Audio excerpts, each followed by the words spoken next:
got to sit with that math for a minute and just let it sink into your bones. And it's a staggering number. 1 out of every 3 people in the US, all their productive output for 50 years was literally stolen at the press of a button through the counterfeiting of currency.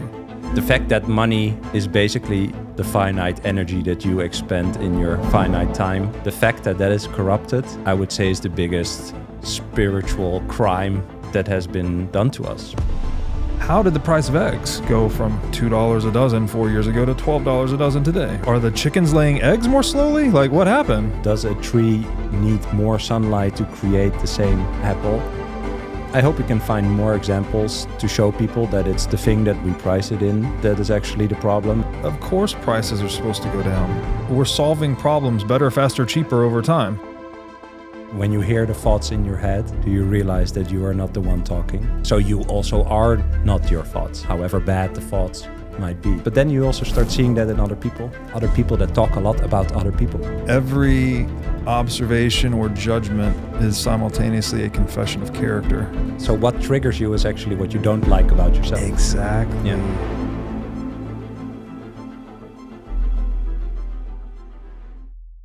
Bitcoin's something that is extremely valuable once you come to understand it. But there's a lot of people in the world that still believe that it's not valuable. I think you have people literally saying like it has no value, no market value, not worth anything. Despite the fact that it trades 24/7 and has an actual market capitalization, people still somehow have this opinion, which is crazy. Maybe it's a misunderstanding of the word value itself. Which is quite a deep topic. So what are your views on value? Like, how do we define it? What are the philosophical implications of this word? What does it mean to have value, to be valuable? Well, I kind of approach it from, I think, my perspective that I learned in digital startups and business, where companies have a value proposition, right? And when you have a startup or you start a startup, the idea is usually about some product that is like an end product that exists in the future. But and a lot of people think about, what should I price this product, right? And they think about pricing, etc. But I always told the people that I worked with, well, if you ask for money, what is the proposed value that you deliver? And a lot of people get stuck on that because the value is not necessarily, when someone has a microphone, it is the microphone. No, it helps you create a podcast, right? Or do what you love or something like that. And so I like when we talk about value, let's talk about value proposition. So what's the proposed value that something or someone brings to you? But value is always perceived value because you as the provider of the value, and me as the person who asks for it, it's your task to figure out what I actually want. So if I say what I want, is that really what I want? And that's kind of up to you as the provider to figure out. So I think value is a perceived value that we agree upon when we agree on a value exchange. So in all my examples, when I talk about Bitcoin, and I don't know how I got to that, but I talk about building a shed in a backyard. So if I want a shed in my backyard, and I ask a few people, like, do you want to build a shed for me? Then some people will say, well, I can do this for $1,200 units or euro units or 1,000, etc. And let's say you propose how you would build this shed for me, and I like what you propose. Then when we shake hands and we agree on the amount of units, maybe you ask 1,000, I say 800, and you say, well, I do it for 9, and I say, okay. When we shake hands, at that moment, we agree on the value that's going to be exchanged. That's kind of how I approach it. So I don't think it's a very hard thing. I don't think price is value. Yeah. So when we talk about Bitcoin and people talk about the price, I don't think that is the value. But it's kind of a... it's also a little bit of a trap, because sometimes people say there's no intrinsic value, right? But I don't think anything has really intrinsic value. Maybe oxygen and CO2 have, I don't know. No, it's a good start. I agree that intrinsic value doesn't exist, because value is occurring between things, right? It's between a human and their purpose and their aim, their goal, and the things that either accelerate them on the path toward that goal or block them along that path. You know, those things are destructive to value. The things that move you further along the path are valuable, basically. Ayn Rand has a great definition. She said that value is that which man acts to gain or keep. So it's really, I think, only through human action that value is imputed to anything whatsoever. Yeah. But then the game becomes, well, that's obviously inherently subjective, right? What the table I'm using to rest my drink, if you're being paid to jump over it, becomes an obstacle to you. Like, it's not, the table doesn't have any inherent value. It's dependent on the path of goal-directed action that I'm on versus you are on versus anyone else is on. But the game we need to play with one another is, how do we need to have a social appraisal of the resources necessary to accomplish those things, right? And that's what pricing is, basically. It's sort of here's an estimate for the resources necessary to solve this problem. Yeah, but pricing comes after the value is clear. That's what I'm saying. It's just an approximation of value. A certain judgment at a certain moment. Yeah, I would translate that quote into, value is something that I want. Yes, it's a preference. Yeah. But what do I want? Yeah, or a problem you want solved. Yeah, right.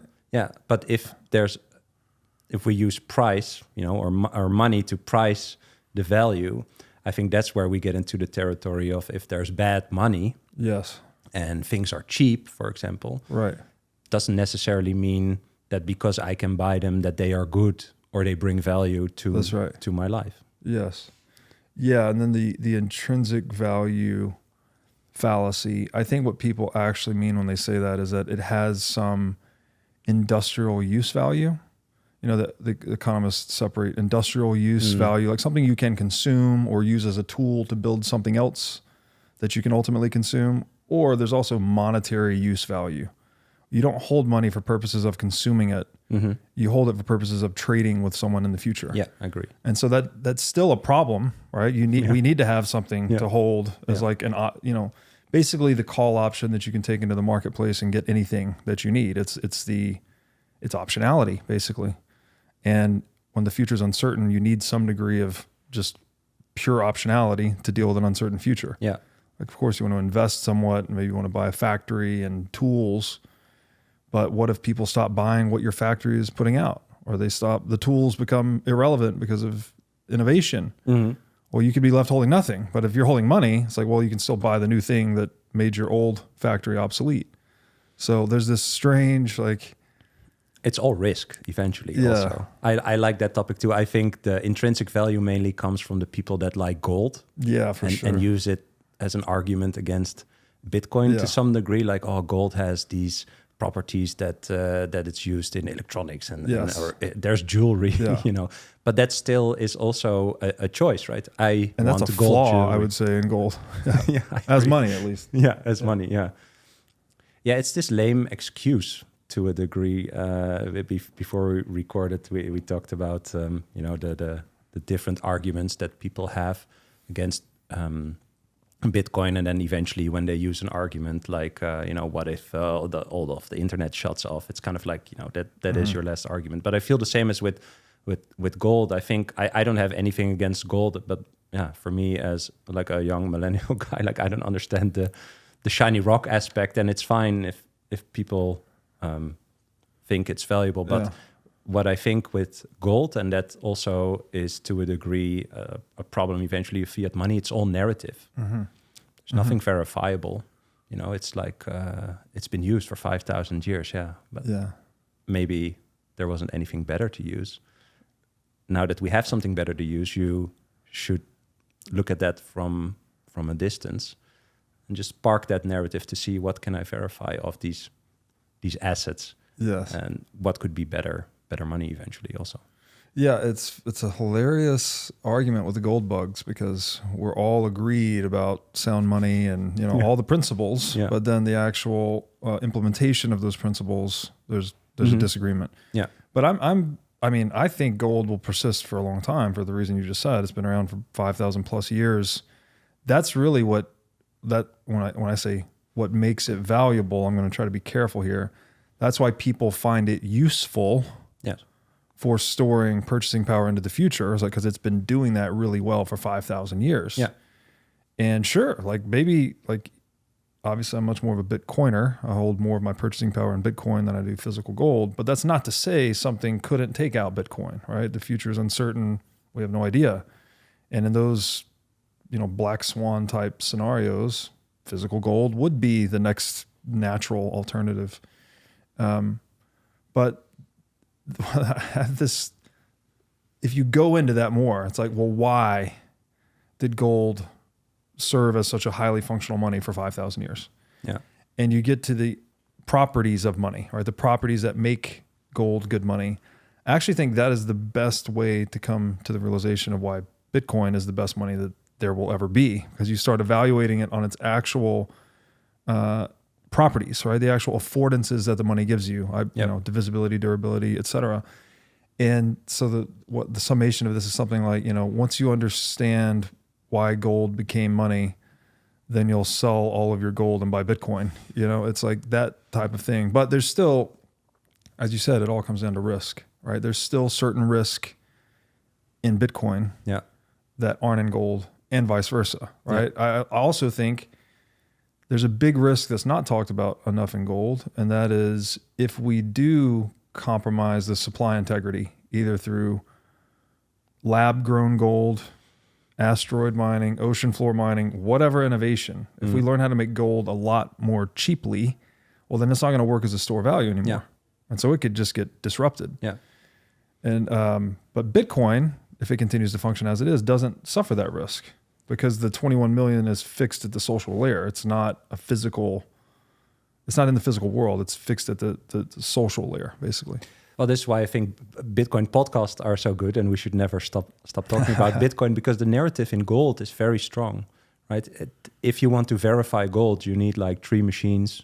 You need to drill in it, right? You need chemicals, you need all these things. And I think that's a very rational, I almost want to say like argument against gold, or gold being inferior to Bitcoin. Mm-hmm. But it seems like that argument isn't really that strong for people that are proponents of gold, right? And what I love so much about Bitcoin is that everything is verifiable. It's not only talk, right? It's also the walk. Yes. Yeah. Yeah. Yeah. And I think that is eventually what we should keep talking about, is that part of Bitcoin. It's not, it's not a better money because you say so or I say so. I always also say on my podcast, like, please don't believe me or believe the person that I'm talking to. Like a conversation like this is an invitation to people listening to figure it out for themselves. Absolutely. And they can, right? And absolutely. I think that's the difference with gold or any other thing. It's just like, 2 weeks ago, I talked to a guy who sold his company a few years back, has a lot of money, and we talked about Bitcoin. He didn't have any Bitcoin, so I said, well, what are you doing to protect your wealth? And he's like, yeah, I'm really big into real estate. And then I said, okay, maybe this is a stupid question, but why? And he was silent. He thought for a very long time. He said, I actually don't really know. It's because other people are doing it. I said, okay, imitation. But how do you feel about it? Like, is it fun, nice, or does it give you a headache, or do you sleep better at night? Because Bitcoin makes me sleep better at night. And he was very intrigued by that, because he said, I do have a lot of headaches. So we talked for 2 hours or something, but eventually said, he asked me, like, what should I study? So I sent him videos to study. But he came to the realization that although he is very smart, intelligent, hardworking, entrepreneurial guy who got rewarded for, selling a company, that he was now doing something that he did not enjoy, and he did also not know why he was doing it. And I loved taking that approach. When you talk about money or wealth preservation or growing your wealth, like, what do you believe? What do you think is true? Which path to follow? And less the pitch of Bitcoin with all the verifiability and stuff like that, because that comes after. That's kind of the proof of the talk up front, is that there's also a walk, basically. Yeah. No, that's fantastic. And it's the whole top-down versus bottom-up approach, right? Some people resonate more with the theoretical down to the practical, but some people, you just need to meet them where they're at, right? Yeah. Well, hence the name of the show, I think. Exactly. This is what drew me in. That's exactly it. That was the idea, at least. Of course, yeah. And I have a fun example. I think, like, when I was 30, I worked at a big bank. I was already into Bitcoin. I had a mortgage. And then at one point I had a colleague who told me, did you know that the money in the bank is not yours? And I said, what are you talking about? And we had lunch for like an hour, and he explained fractional reserve banking to me, and that, you know, when you have physical money, but then when you deposit it in the bank, that it's not contractually, it's not yours anymore, you know, and the bank lends it out and all these things. I walked away from that conversation feeling pretty stupid, like I'm participating in something that I don't even understand. And I'm into Bitcoin and I work at a bank, you know.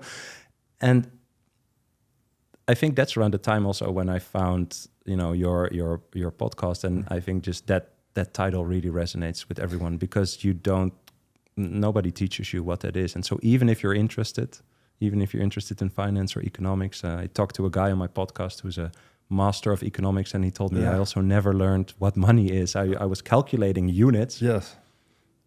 But we never talked about what money is. That's exact. I mean, I have a master's degree in accounting, and that was like to get out and then get into Bitcoin, and then to discover Austrian economics, and finally, actually before Austrian economics, I will say the Creature from Jekyll Island did address that topic, going into the nature of money. But ultimately, it's the Austrians that really take it all the way home, like on The Origins of Money by Carl Menger.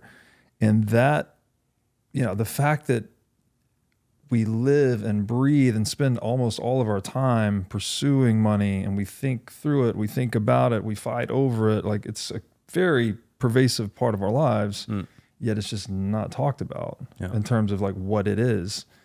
That was... In getting into Bitcoin, it's like, well, that's the first question. Right? Well, what is Bitcoin? Bitcoin is money. Okay, what is money? And like, oh shit, now we're in for it. And it's I wanted to make the show more of a invitation rather than a imposition, right? Where a lot of people were trying to like orange pill and push Bitcoin on people. It's like, well, that doesn't work, because again, you have to kind of meet people where they're at. But if you invite them to go on their own process, their own path of inquiry, then that's a better way to do it. Yeah. Another way I wanted to go back to the gold and Bitcoin thing, because perhaps another useful framing is, if money is that thing that we're using to deal with uncertainty, like the reason you hold cash balances is so it's a rainy day fund, right? Like no matter what happens, what problems I confront, I have the widest set of options to address them when I hold just money, because the money I can call anyone in the world to produce a thing or provide a service that will help me solve whatever the problem is.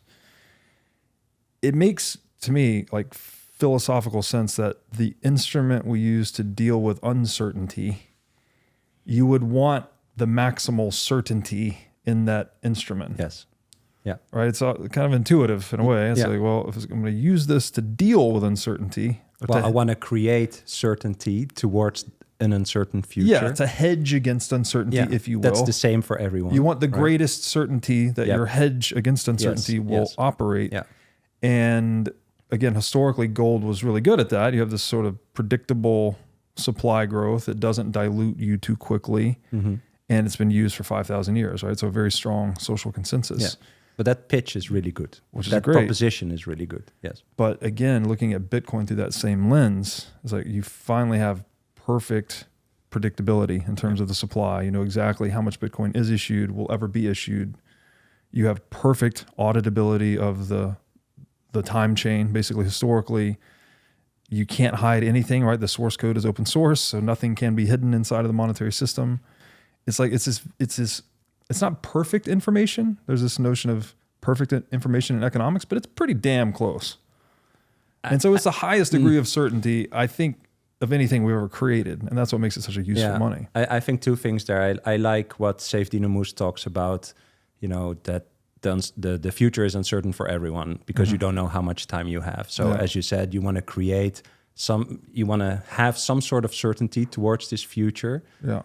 And that is in essence, I would say that something that everyone wants, because this condition is the same for everyone. This uncertainty about the future is a condition that's the same for everyone. So creating some sort of certainty towards the future is I would say a human...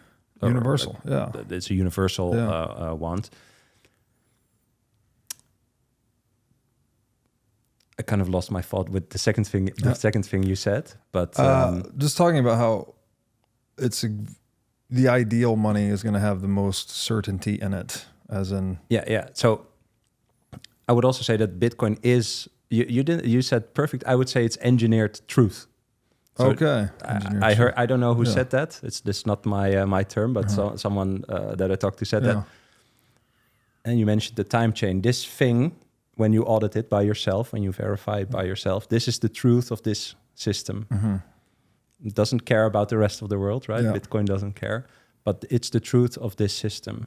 And if you want to have something that is truthful and remains the same towards this uncertain future, that would arguably be the best solution compared to any other solution or tool or asset, however you want to call it, right? To create a certainty towards the future. And I think it also makes it more clear for people to think about this question of what do I want? Why do I save towards the future? What do I want to do in the future, right? Whether it's building a family or a company or some crazy building or you know whatever you would want to pursue. But because the tool that everyone uses right now is so uncertain, all the capital that you gather in this current moment is worth the most in the current moment. So there is not really an incentive for you to, because it's so uncertain right now, to keep it towards the future, because the uncertainty will actually increase. That's right. Yeah. And so, and you see the results of that, right? People are, well, you sell the currency and you buy land, you go into real estate, you get something that can't be counterfeited so quickly. Or stuff that I don't want that doesn't have any but value. ultimately it's people are just trying to scratch that itch of like, how do I, like the guy you just mentioned, he made his money, right? He made a lot of purchasing power and the selling of his business. He really just probably wants to maintain it at a low risk and maybe grow it slightly over time. Not become less. Yeah. Firstly. Ideally, yeah. And as I say, you're in the stay rich business, not the get rich business. Exactly. Right. After you've had your liquidity event or whatever it may be. Really just to stay would be, he's probably be satisfied with that. Yeah. But in a fiat paradigm, you can't just leave cash in the bank. You're going to get depreciated rapidly, right? With 30% over the past 4 years. So you have to go into these higher risk investments like real estate, equities, et cetera. And you're just creating more, you're inducing people to take more risk than they otherwise would. Yeah. When in reality, all they want is sound money. But not in a conscious way. No, exactly. Yeah, right? They're just following their survival instinct, basically. I think later only after I found Bitcoin, I realized that I always looked at money as time. Yeah. So gathering money gives you time and space to some degree. Depends on how much you have and what your spending is, etc. For you to figure out, like, what am I here to do? What do I enjoy doing? What am I good at? What's my value? What's the value add that I have in this world? But it's only through also getting Bitcoin as a concept for being a tool to actually do that I realized this is the best tool for me to actually have that time, right? And if you think about what are the consequences about from that. So what I like, for example, we're in the US right now. I'm coming from Europe. What I like about the energy here is that everyone is building something. There's a builder energy, even though we talk about the money is flawed and all these things, there's a builder energy, and people are trying to figure not only their life out, but they're building, they're trying businesses, etc. And if you fail here, it's not that bad because you have this builder energy. So it's kind of like how America is construed to a certain degree, I would say. I'm going to New York after there. It's even more, I feel, right? For sure. But in Europe, this feeling is totally not there, right? This when you fail, it's a bad thing. It's not celebrated as it's celebrated here. But it's also because I think when the money is bad money and you take this risk and you fail at it and your money has depreciated over time, you are not even able to give yourself more space to try something again. But once you adopt Bitcoin, you basically, it's kind of like how fiat money borrows energy from the future. With Bitcoin, you kind of send energy towards the future. So let's say I try something for a year now and I fail, but I have all my wealth saved in Bitcoin. Then nothing really changed in the... Your wealth probably went up, actually. Probably, yeah.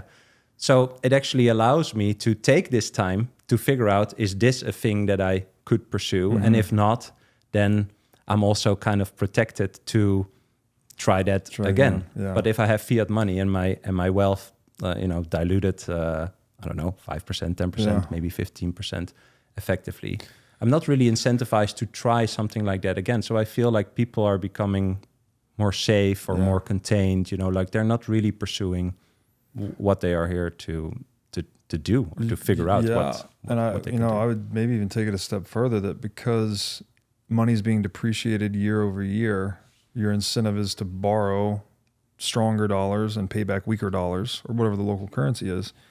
So not only are people, they're going to take these risks, and if they fail, they're less well-heeled to try again, but there's the possibility that they even took on a bunch of debt to try and take on the first enterprise that they're trying to build, and that's when you're going to have total ruin, right? When someone actually gets over their skis on leverage, they can just get blown up and wiped out. And it's really hard to start over from zero. Not many people can do it. And so the fact that fiat induces people to that maximal risk-taking also seems like a bug, not a feature. Whereas in a Bitcoin world, you're less likely to borrow in Bitcoin terms, because you're paying back stronger Bitcoin over time. So you're going to be a little more conservative on your debt accumulation. Yeah. I think it's also interesting to think about, what does Bitcoin then actually produce, right? And I think it's the certainty towards the future, the fact that there's a limitation, as you mentioned before, right, in the amount. That means that all the energy stored in Bitcoin right now will never be diluted. It can actually only become more once more people adopt Bitcoin. The total amount of energy that's stored into Bitcoin will eventually also become more. But this constant is the thing that gives us, or that lowers the uncertainty of the future. It's that every 10 minutes, these 20,000 nodes say, this monetary policy is still good. We can stick with this, and we don't have to wait for any press conference or any people telling us what the Bitcoin is actually worth. And I actually did an analysis last week, because I heard Christine Lagarde, the ECB president, talk about, €1 is €1. It's kind of like we say one Bitcoin is one Bitcoin, but she's lying. In 1999, €1 was €1. Now that euro is 30 cents. Yeah.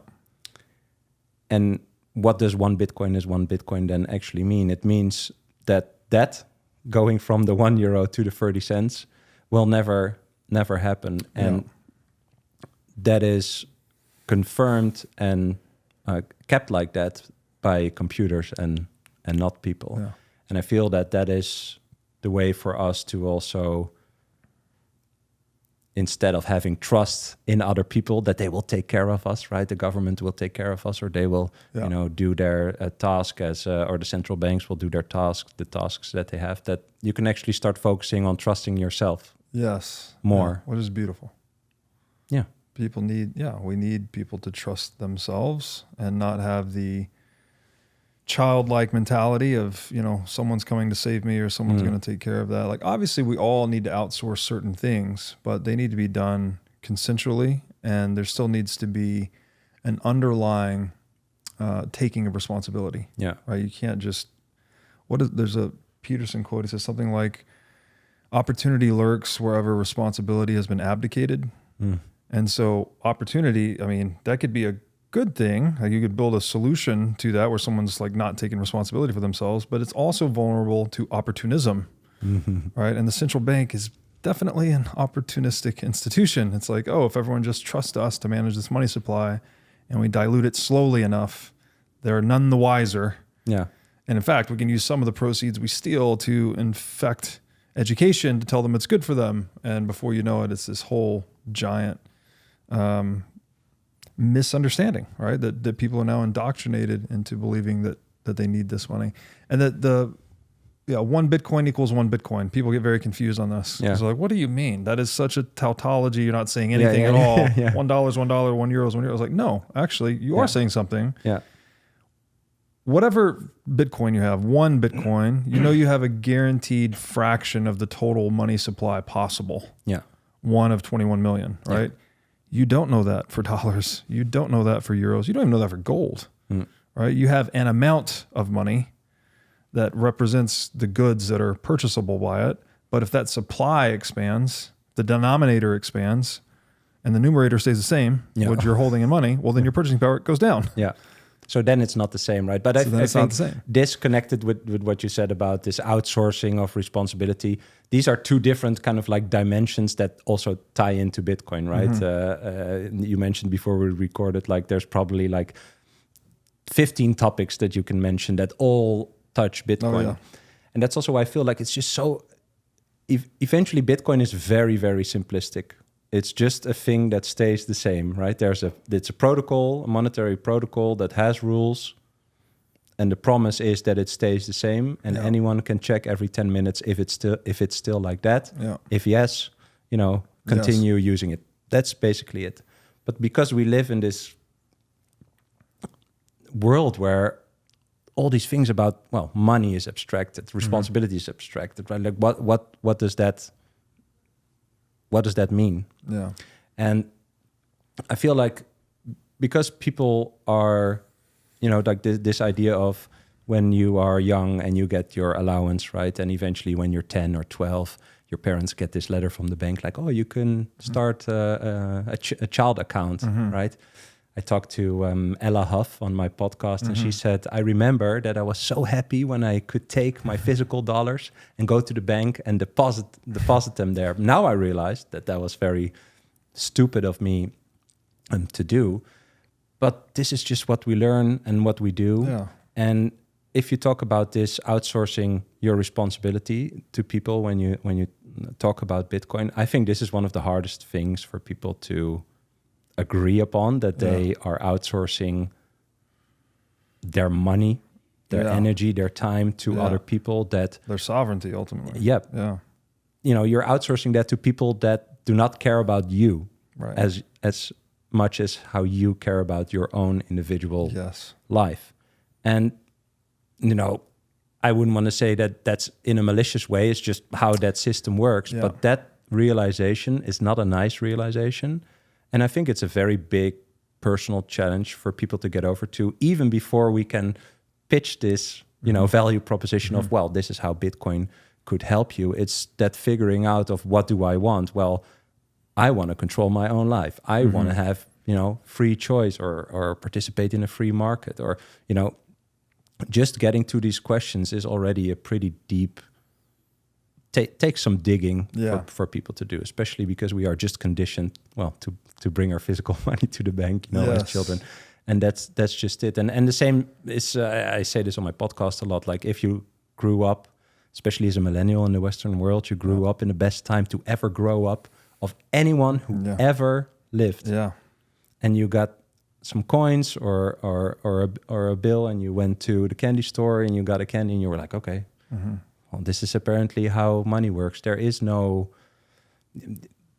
You cannot compare it to anything. It's just what your parents tell you. This is money, okay. But your parents also don't understand. That's right. So, Yeah, this conditioning that is unquestioned, latent cultural programming that you just accept things at face value, to use a monetary metaphor. And that's necessary, right? In a way that we need to not...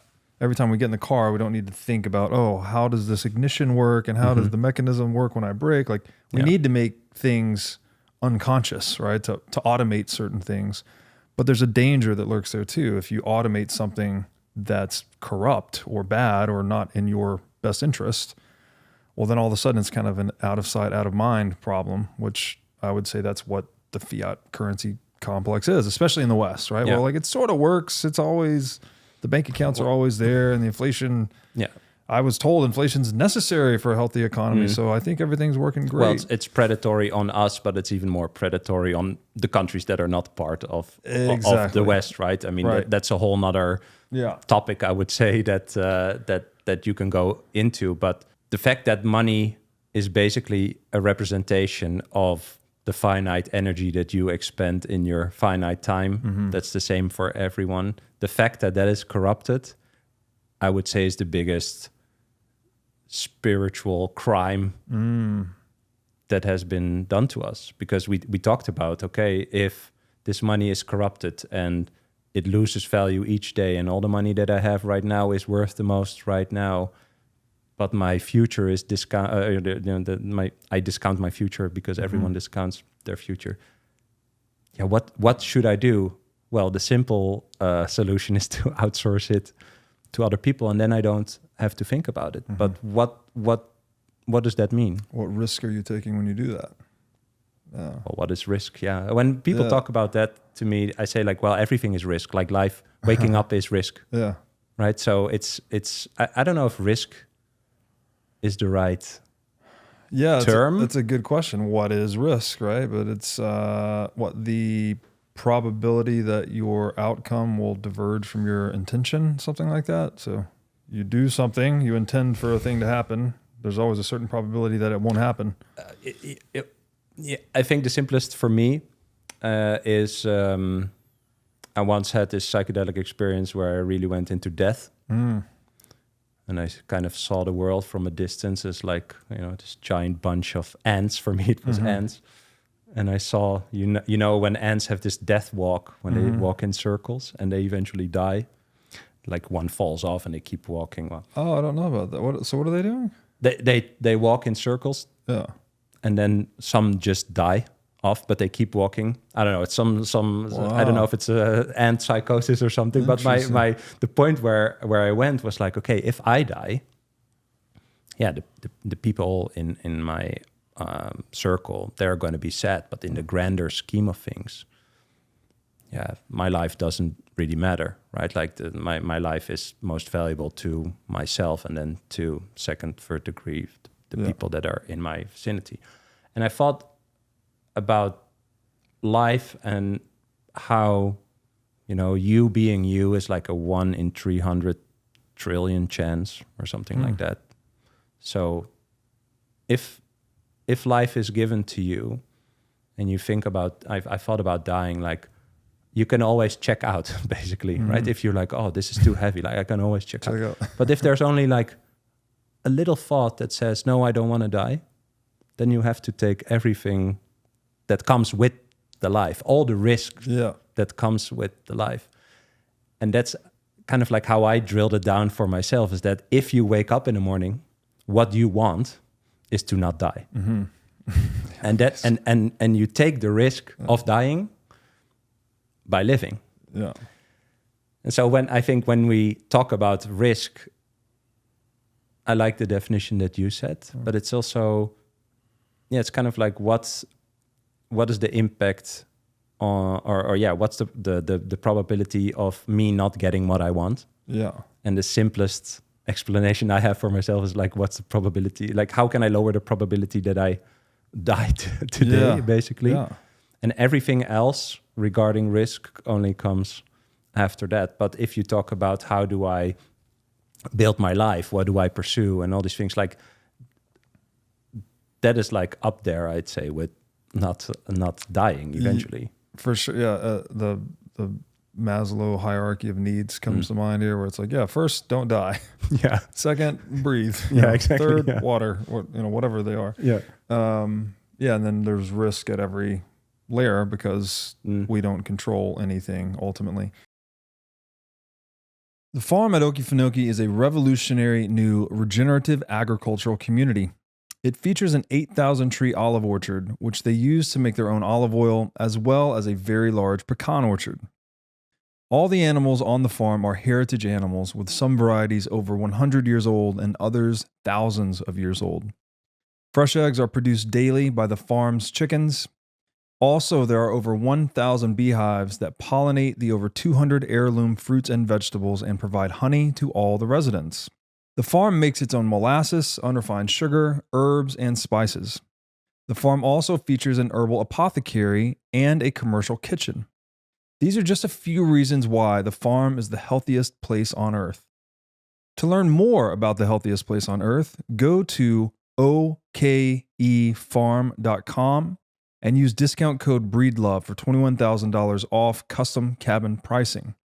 Again, to learn more about the farm at Okefenokee, go to okefarm.com and be sure to tell them I sent you. Forget multivitamins and other supplements. Animal organs are the most nutrient-dense foods on the planet.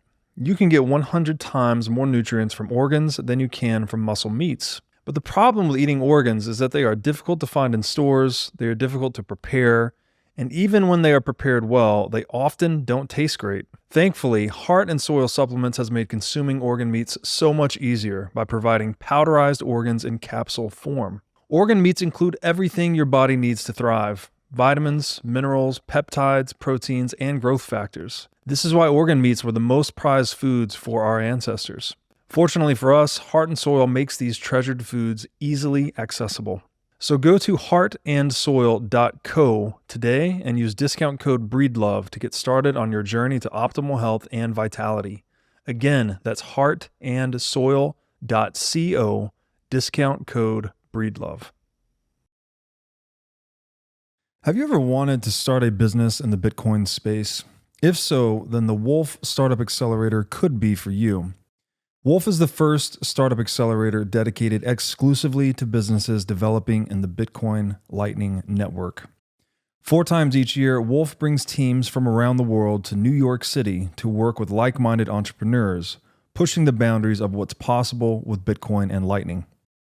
The program is designed to help early-stage companies achieve product-market fit, develop their brand, secure early-stage funding, and grow businesses that fuel the global adoption of Bitcoin. Go to wolfnyc.com to learn more or apply today. Again, that's Wolf, WOLFNYC.com. You use the term spiritual crime. I'm in strong agreement that there is a spiritual crime occurring here, although I've never used that term before, so thank you for that.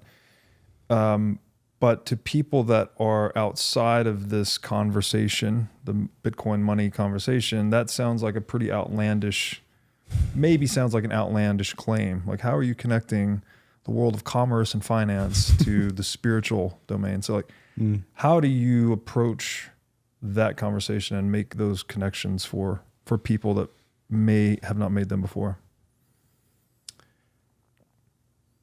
I feel like life is a gift. So, yeah, as I just said, that once you realize that that is given to you, this physical experience of you, the spiritual being, right? So you are a spiritual being having a physical experience. Then if you decide to not wanting to die, then you have to take everything that comes with life. And I think the biggest thing is what we talked about before, is that uncertainty. So, okay, I decide that I don't want to die, so I decide that I want to live. But everything that comes with that decision is very unclear. You don't know what's going to happen tomorrow, if you even wake up tomorrow, right? Or if the choice that you make right now in this moment will be the right choice. So participating in life is, I think it's a game. It's a game of which the outcome you don't really know, right? And if you agree that you are a spiritual being having a physical experience, then everything that draws you more to the physical than to the spiritual, I'd say, is a degradation of what you could experience.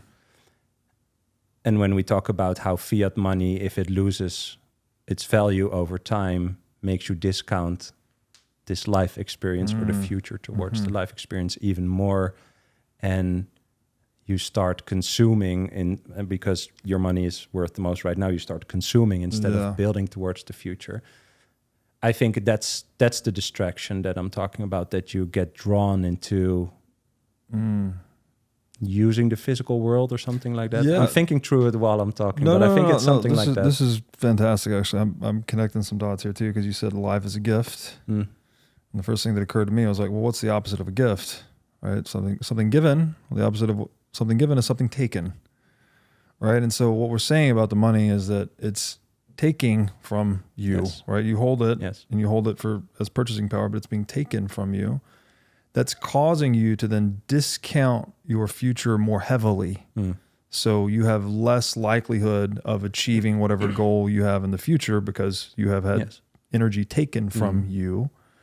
That's drawing you out of a relationship with your future self and into a relationship more with your present physical self. Like we're being shifted from a mentality of future planning, future consideration, lower time preference, as we say in Bitcoin, into this higher time preference, more immediate, physically concerned, barbaric individual, even if you take it to its extreme, right? If you're just like the guy, it's like, how do I eat now? Yes, but it's not the living in the now. People could conflate that. Yeah, right? that's they could true. say That's like, true. you know, Robert is talking about living in the now. That's no, true. It's that, I don't think that's what we are talking about. Because, well, you need to have rational foresight into what you're doing in life, right? Yes. The more you think about the implications of your present actions on the future, the better off you and those around you are. Yes. But that doesn't mean... But that's being aware of it. Yes. So you are consciously making choices right now. Yes. I think that is living in the now. Yes. Towards this path in the future versus if that future is discounted even more, how conscious are the choices right now that you are making? Yeah. So I think that's what we talk about when you talk about, you know, that's the corruption of...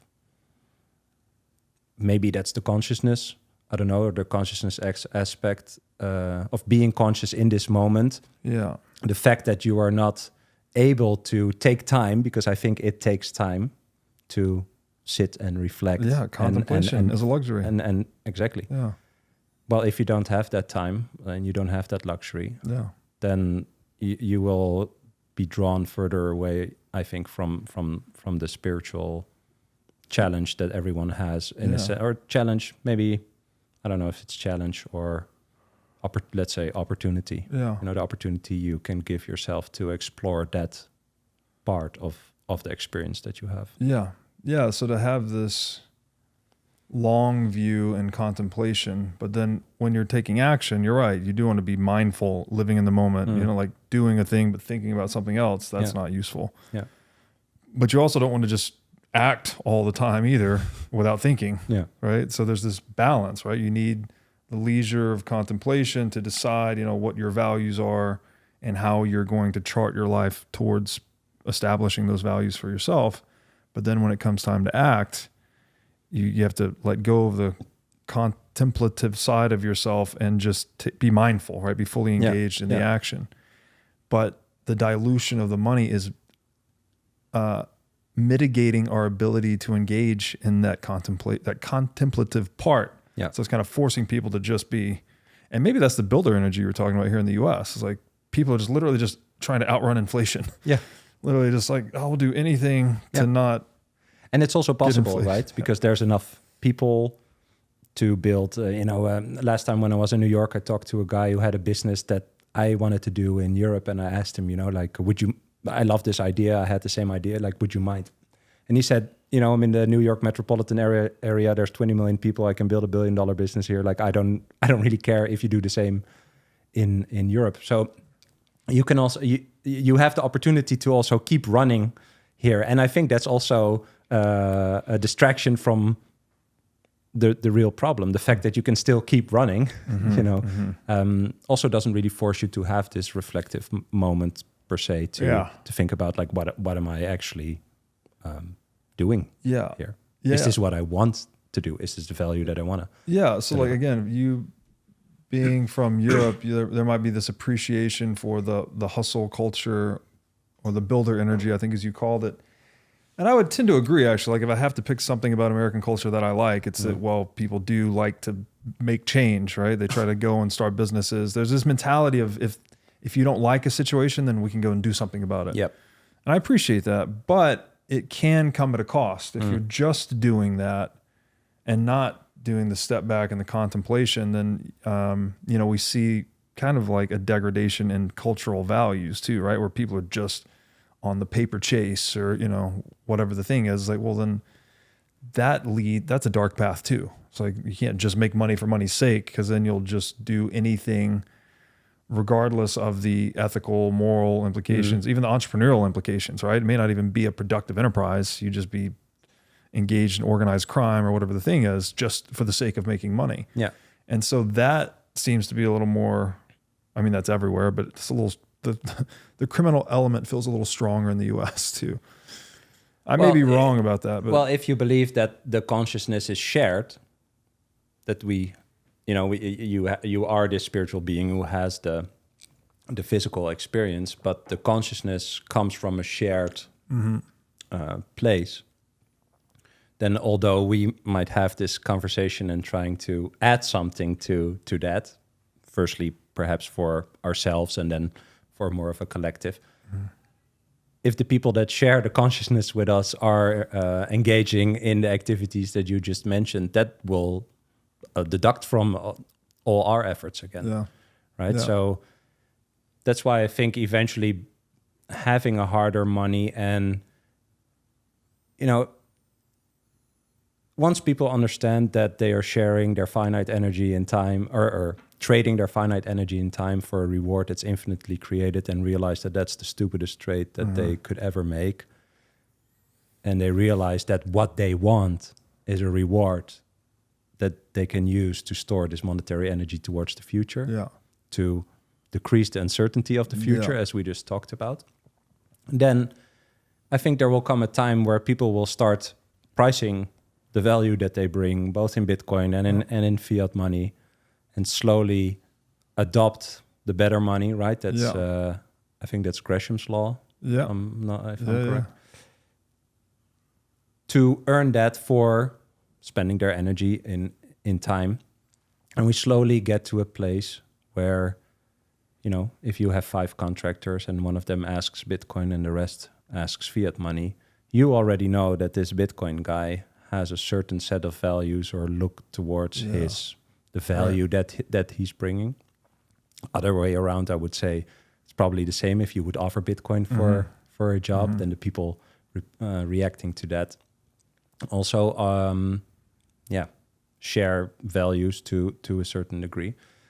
But I think once we get there, it will force people to think, what am I actually here to do? What is the value that I'm bringing? Am I doing what I want to be doing? You know, like you said, if everyone is running to catch up with inflation, and you're doing that not in a conscious way, then, and I do think this is a hard realization eventually, you know, if probably a lot of people will realize, damn, I'm spending my finite time and energy on something that I really don't like doing.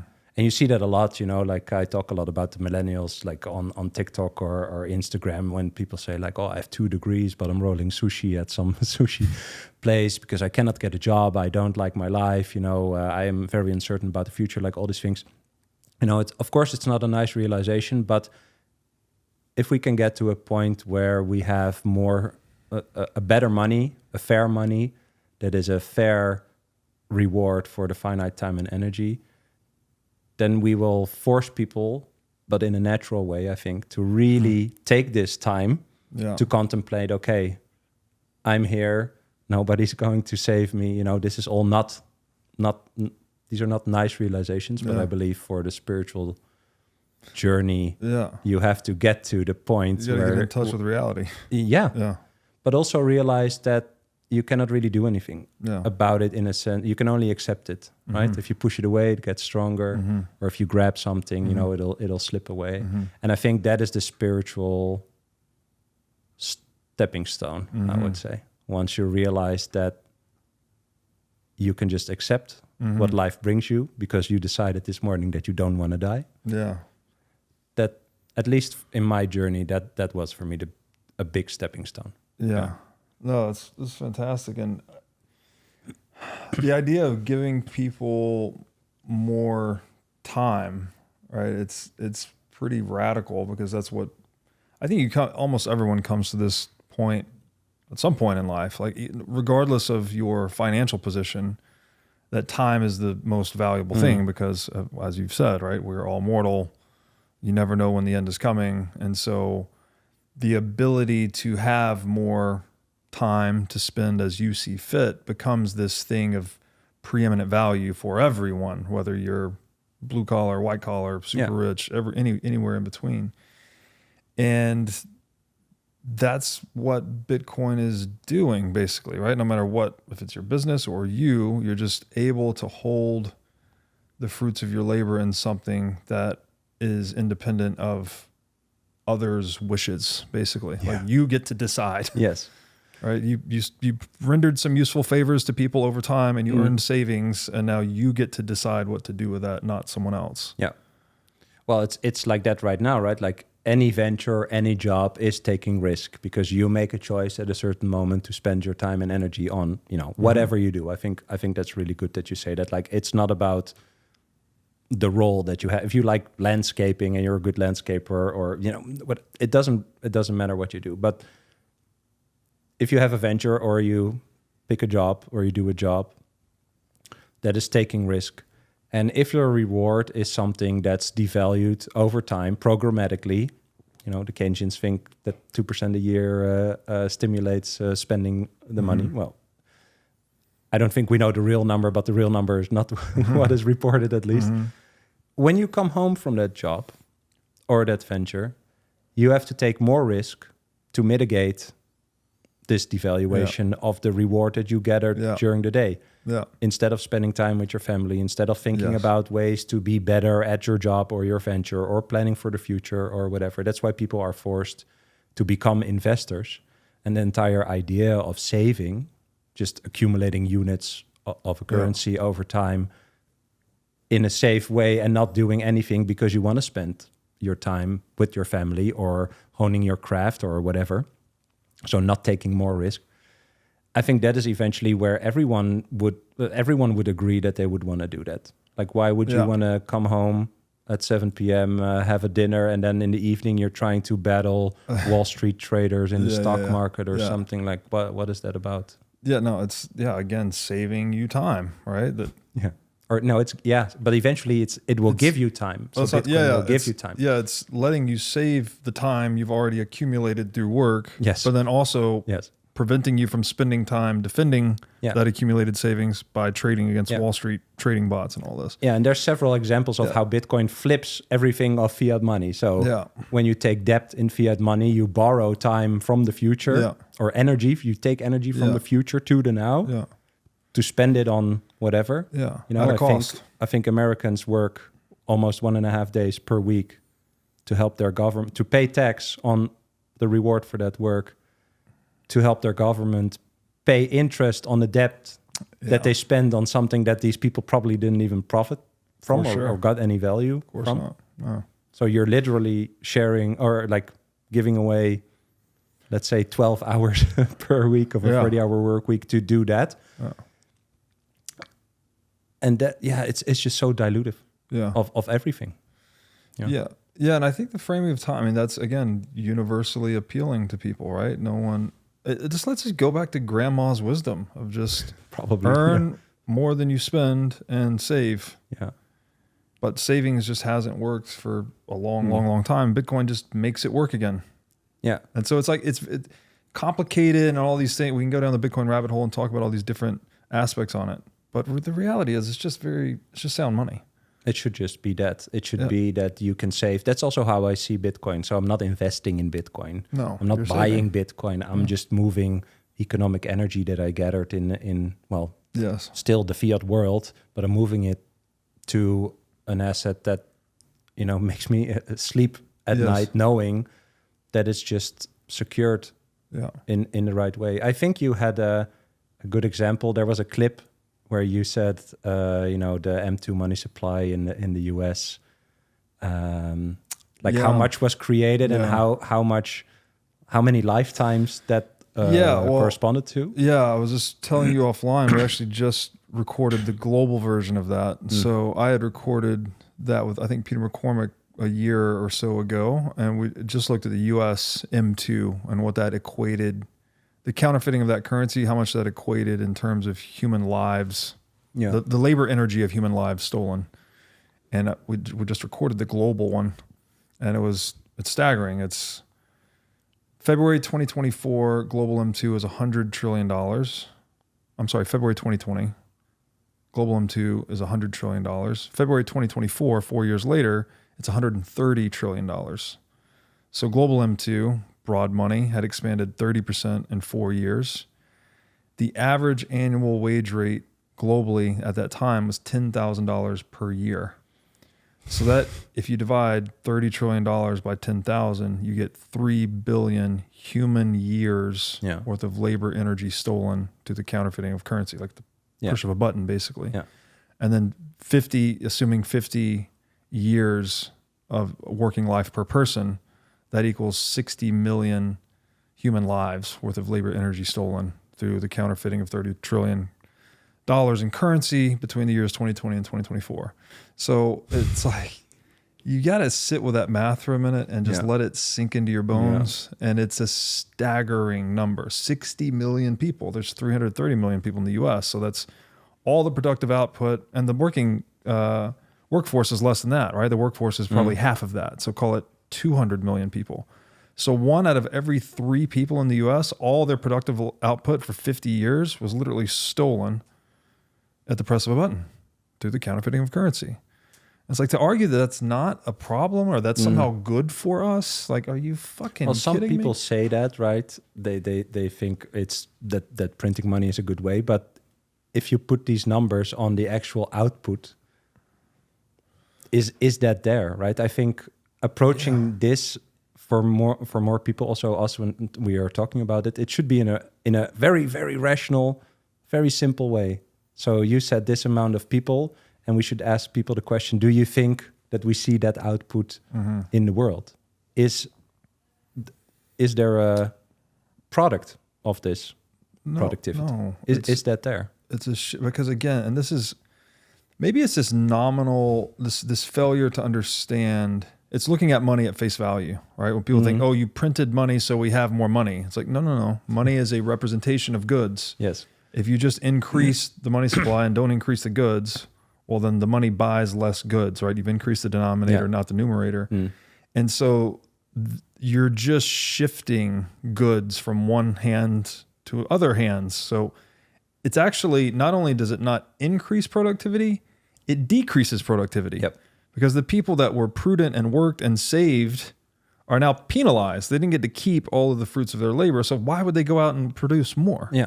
So human productivity is going to go down as a result of that. Well, that's what breaks these incentives, right? Yeah. If I'm a positive person and I want to contribute and I know what my craft is, then this third party that I used to trust or learned to trust, actually devalues all these things that I have that are my character, right? That motivate me to produce. What I also love as an example is if you look at the NASDAQ in dollar terms, it's like just under all-time high or something, right? Like it's really, really high. Yeah. If you denominate NASDAQ, so tech stocks, in M2, it's all-time, well, it's not all-time low, but it's lower than the top of the dot-com bubble. Yes, right. When I saw that, that's mind-blowing because no one can argue against the fact that the technology now is way better than than 24 years ago, right? And I think that's a good example of how broken the money is because it fights against the deflationary nature of progression through technology.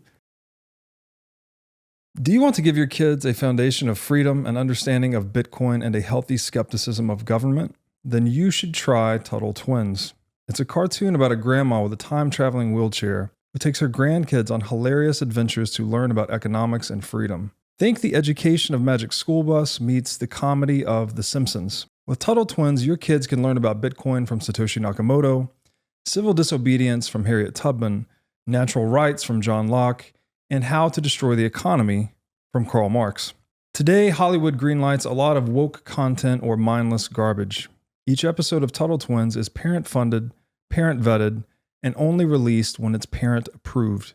Because Tuttle Twins is fan-funded, it was the world's first kids show to teach about Bitcoin. That episode alone has been seen over 40 million times and was tweeted about by Michael Saylor. You can watch episodes of Tuttle Twins for free right now.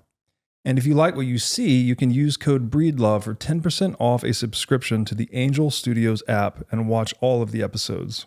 So go to angel.com/breedlove to discover Tuttle Twins today. And remember to use code BREEDLOVE for 10% off. One of my highest health priorities is keeping my brain in top shape. To take care of my brain power, I do many things, such as striving to read, write, exercise, and meditate daily. One of the latest tools in my brain power toolkit is MindLab Pro. MindLab Pro is a nootropic supplement that is scientifically proven to enhance your brain power. When I take MindLab Pro, my mind feels like it has a better grip on the world, my thinking is more lucid, and the articulation of my speech is radically improved. MindLab Pro has been tested in rigorous, double-blind, placebo-controlled human trials and has been proven to enhance brain power for users in every age group. MindLab Pro is an advanced formulation of 11 nootropic ingredients and is backed by research from over 1,400 human trials conducted over the past 32 years. So if you're looking to enhance your brain power, MindLab Pro is an excellent solution. Go to mindlabpro.com/breedlove to start enhancing your brain power today. Again, that's mindlabpro.com/breedlove. Kalshi is the first legal prediction market in which you can bet on the outcome of any future event that you're interested in, such as the US presidential election, inflation rates, or when the next version of ChatGPT will be released. Let's say you think Trump will win the US presidential election, and let's say the market is pricing his odds of winning at 50%. So you can then buy 100 shares of a Trump victory at 50 cents each, so that would be $50 for 100 shares. And if you're right, you will get $100 back and double your money, but you could also sell early. If Trump's odds of winning went up to, say, 70%, you could sell for 70 cents each and lock in a $20 profit. And even if you don't want to trade, you can go and just watch the live odds to see who is more likely to win the race. And Kalshi has hundreds of markets just like this for you to go and play in. So go to kalshi.com/breedlove today to start playing in this predictions market. The first 500 traders who deposit $50 will get a free $20 credit. Again, that is kalshi.com, kalshi.com/breedlove. Another one of these crazy things that's so intuitively true is that, of course, prices are supposed to go down. We're solving problems better, Yes. faster, cheaper over Yes. time, Yes. right? Whatever we want, if we want more of it, we want the price of it to go down so we could buy more of it. I use the bread example a lot. Why do we think it's funny that the bread used to be 20 cents and it's $4? Why is that funny? People laugh about that. Yeah, But imagine how far away we are from where we could be. If the bread was already 25 cents 50 years ago, nutritionally probably better than the bread we have now. You can rationally argue that we have become better at producing bread in 50 or 60 years. That would be weird if we wouldn't have. Yeah. But now But the price says we've gotten worse. Yeah. We've gotten like 5x worse. Yeah. But that's okay. Like, people say that deflation is bad, but they never finish the sentence, right? They never say deflation is bad in a debt-based economy. Yeah. So they only use the first part. They say, no, it's very bad because that disincentivizes people to produce. The Keynesian trope. Yeah. But I think the Austrians argued that it would actually increase the competition eventually. Yeah, well, I mean, again, it's such a linguistic thing because I think it's even we're almost impotent to make the argument with most people, let's say the masses, when we're using the euphemisms of inflation and deflation, right? It's either money is appreciating or money is depreciating, basically. Your money is appreciating under deflation and your money is depreciating under inflation. The euphemism's an inversion almost, right? It's when your money is depreciating, your purchasing power is deflating, right? But as a result, prices are going up and we call it inflation, but we shouldn't call it inflation. We should call it purchasing power depreciation, basically. I like the example of eggs because you brought up bread, but bread and other things, people sort of argue like, oh, we increased crop yields and we did all these little things and whatever. Yeah. Still no good arguments for why the price increased, but they argue that, oh, this bread's different than that bread, so the price went up and whatever.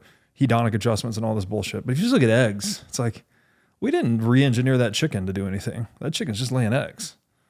Like, we didn't make him lay eggs faster. I mean, maybe they pump them full of hormones or whatever, but how did the price of eggs go from, whatever it was, $2 a dozen 4 years ago to $12 a dozen today? Or, maybe I'm off a little bit, but it's double, triple, quadruple the price.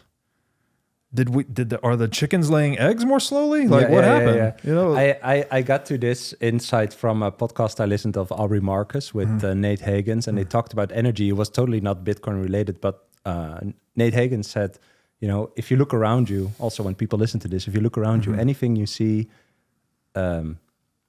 uses energy was used to create or maintain anything you see around you in the room, right? And does it cost a chicken more energy to make an egg? Does a tree need more sunlight to create the same apple? And the answer is just no. And it's I hope we can find more examples to show people that it's the thing that we price it in. Yes, that is actually the problem, and not the sun or the chickens. Yeah, you're basically left with no option at that point, other than to accept that the reality is the chicken's output of eggs has not changed, but the price says its ability to output eggs has gone down 75%. What's lying to me here? Well, people that will say then there's bigger chicken farms and etc. But bullshit. then that should argue. You should then argue that you became more productive. Yeah. So the price should go down. And I think the bread example again. Like I just think like, why is the bread not free? Why are there people that are still hungry? How is that even possible? It's the lack of consensual exchange. It's the theft we have built into the system that's driving poverty still. And so obviously we're dancing around the point here of broken incentives breaking. There being so many downstream consequences of having, let's call it, mal-incentives, I guess, through the fiat currency system where, it's a heads I win, tails you lose situation, right? Wall Street, central banks, political elite, those close to the money printer can benefit, and they can sow all these seeds of economic disruption, right, through malinvestment and all of these things. And then once it blows up, they actually don't incur any of that damage. So it's privatizing profits and socializing losses, as I think Naval called it. What are the broader social implications of broken incentives? This seems to be a thing we really get into in Bitcoin. It's like, and something maybe Bitcoiners all agree on, incentives really matter a lot. As in it sculpts who we are, sculpts our character, sculpts our minds, sculpts our paths of action, like what we do each and every day. And if you have incentives that are tilting us towards bad activity, however you would define that, well, you're going to see more of that. And Bitcoiners like to believe that it tilts us toward more productive activity, more peaceful, collaborative activities.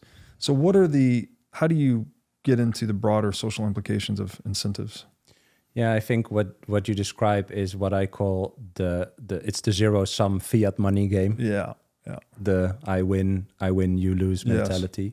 That's also why Bitcoin is so hard to grok, because it's positive sum. Yeah. Well, it's a mutually beneficial game. I can trust the rules because, well, I'm incentivized to trust the monetary rules of Bitcoin because you are incentivized to trust the monetary rules of Bitcoin. And I don't have to trust that you will follow the rules, because you can only benefit from using Bitcoin. Yeah. Not the price appreciation, but the store value, for example. You trust individual self-interest versus trusting the individual. Yes. Yeah. Exactly. So if I'm incentivized to follow the rules, and that is clear, and it is clear to me that you are also incentivized to follow the rules, then that's why we are trying to tell everyone about Bitcoin. Yes. Eventually. Yes. the broader implications, I think, sorry, it kind of goes back to what we talked about before. I think before you see Bitcoin, you have to see this broken money. But because it's not a good realization that everything you thought you knew about money, which is basically nothing, hence, this podcast. That is why people have these arguments that are like, but what if, Jamie Dimon says, what if Satoshi comes back and it becomes 42 million or this, like just that way of thinking is instilled in us. Yeah. It's instilled. Yeah, he still thinks it's a centralized project. Or maybe he's trolling. I really don't understand why anyone in a role like that would still dismiss. He's talking his book. I know. Yeah. But it should be a signal. Again, I think, what we are talking about is, being curious, trying to be rational. Yeah. And when you see someone talk like that and you think like, oh, he must know what he's talking about. So, it is the guy on the TV says so. I should, believe that, that should be a really big signal for you that you're not thinking for yourself, And that's also when people call Bitcoin a cult, I say like, well, Bitcoin is the only cult that invites you to think for yourself and don't trust anyone else because you don't have to trust anyone else. That's the entire point. The entire point is that, and I got this from, I once listened to Rogan, I don't know the guest, and they talked to a clip from, I think it was Madeleine Albright, and they talked about the first Iraq war, I think, is that her time? I think it was that one, where she got asked a question, do you think that the death of 500,000 children or something was justified? And she said, well, according to the calculations, that was justified. It's horrible. And Rogan and the guest, they talk about this, like, how can you sleep at night, etc. But then they talk about, well, we are judging this, but it's very easy to judge when you are not in that position, right? So it's really easy to say, I'm on the moral high ground. I'm the better person. If I was in that job, I would never allow that, right? And that made me realize that, as you said, the people closer to the money spigot, they profit from it because they can. Sure. We both have children. You see in a young child, you see the egotistical nature of people, right? Like, and also now, like, I would rather for you to die than me to die, right? Like that is in everyone. So we are, in that sense, corruptible. If we are put in a situation where we can corrupt a system to benefit our own individual lives, then we would probably do that. Yes. Also not a nice realization, I think. Yes. But once you're honest about that, and I know some people don't agree, but this is what I got from that Rogan discussion. Like, once you're honest about that, yes, I would probably be corrupt and benefit myself and my family and all these things. The other side of that is, okay, but if everyone is like that, and you are probably being played by people that, compose, that are a third party, that have control over your individual life, but they don't care about it. Once you get to that point, you can realize that if we have a money where no one has to trust any other person, that we can kind of solve this human corruptibility. Yeah. And there will still be people that will try to game the Bitcoin system and all these things. I think people talked a lot about that. But the incentive is higher to just follow it than to try to game it. Yeah. And I think that's another interesting aspect of how Bitcoin fixes our human, some of our human flaws. But I think this is the biggest one. Yeah, no, it's a fantastic point, that it's much more profitable to follow the rules in Bitcoin than it is to try to break them. It actually penalizes you financially for trying to break them. Yeah. And it rewards you for following them. And so you get this, what is the game we've been trying to play between humans is, how do we establish a rule set that is fixed and permanent and evenly applied, right? All players follow the same rules. There's not different rules applied to different groups of people. Yeah. That, I would argue, is the essence of corruption itself, right? If we are playing basketball, but you put a gun to my head and say, well, my shots count as 4 points and yours count as 2. I'd be like, well, fuck, this game's fucking corrupt. And anyone watching it would also think the same thing. Like, and that would be pretty clear, by the way, right? The gun to the clear. head is very clear. It's pretty clear. But that's what statism is. That's what central banking is. It's like rules for thee, not for me, right? 2 different sets of rules apply to 2 and different I got groups. this from you, I think, the rules versus rulers. That's this. Yeah, exactly. And so to have a rule set that can't be changed, that serves the interest of the individual users, that's what we've been going for, right? An unalterable set of fair rules for everyone to play by. This is the essence of, innocent until proven guilty, English common law, habeas corpus, which is the same thing. All of the, even the U.S. Constitution, the equality in the eyes of the law, all of these things are basically trying to get to that, right? How do we but get it's to all that? on paper. All on paper and all can be ignored and, twisted by rhetoricians and all this stuff, but Bitcoin can't. Yeah. And But that's what creates the corruption, right? It's written on paper. yes. And it can calls ignore it. upon your morality or something to keep following that. And that's also the people that... And the interpretation. Also, They can twist the interpretation. yes. Well, what did this mean? What did that? But like Bitcoin, like it's not subject to interpretation. It just is what it is. Yeah. But that's also what serves the Bitcoin system. Yes. Right. So that's the incorruptibility, right? Yes. It's this universally applied rule set. And also for the survivability of the system, it is important that people follow the rules. Exactly. Because back to the basketball game, if you put the gun to my head and say my shots count as 4, yours count as 2, no one's going to watch that game. No one's going to play that game. That game's going to degenerate and go away, right? You ruined the game.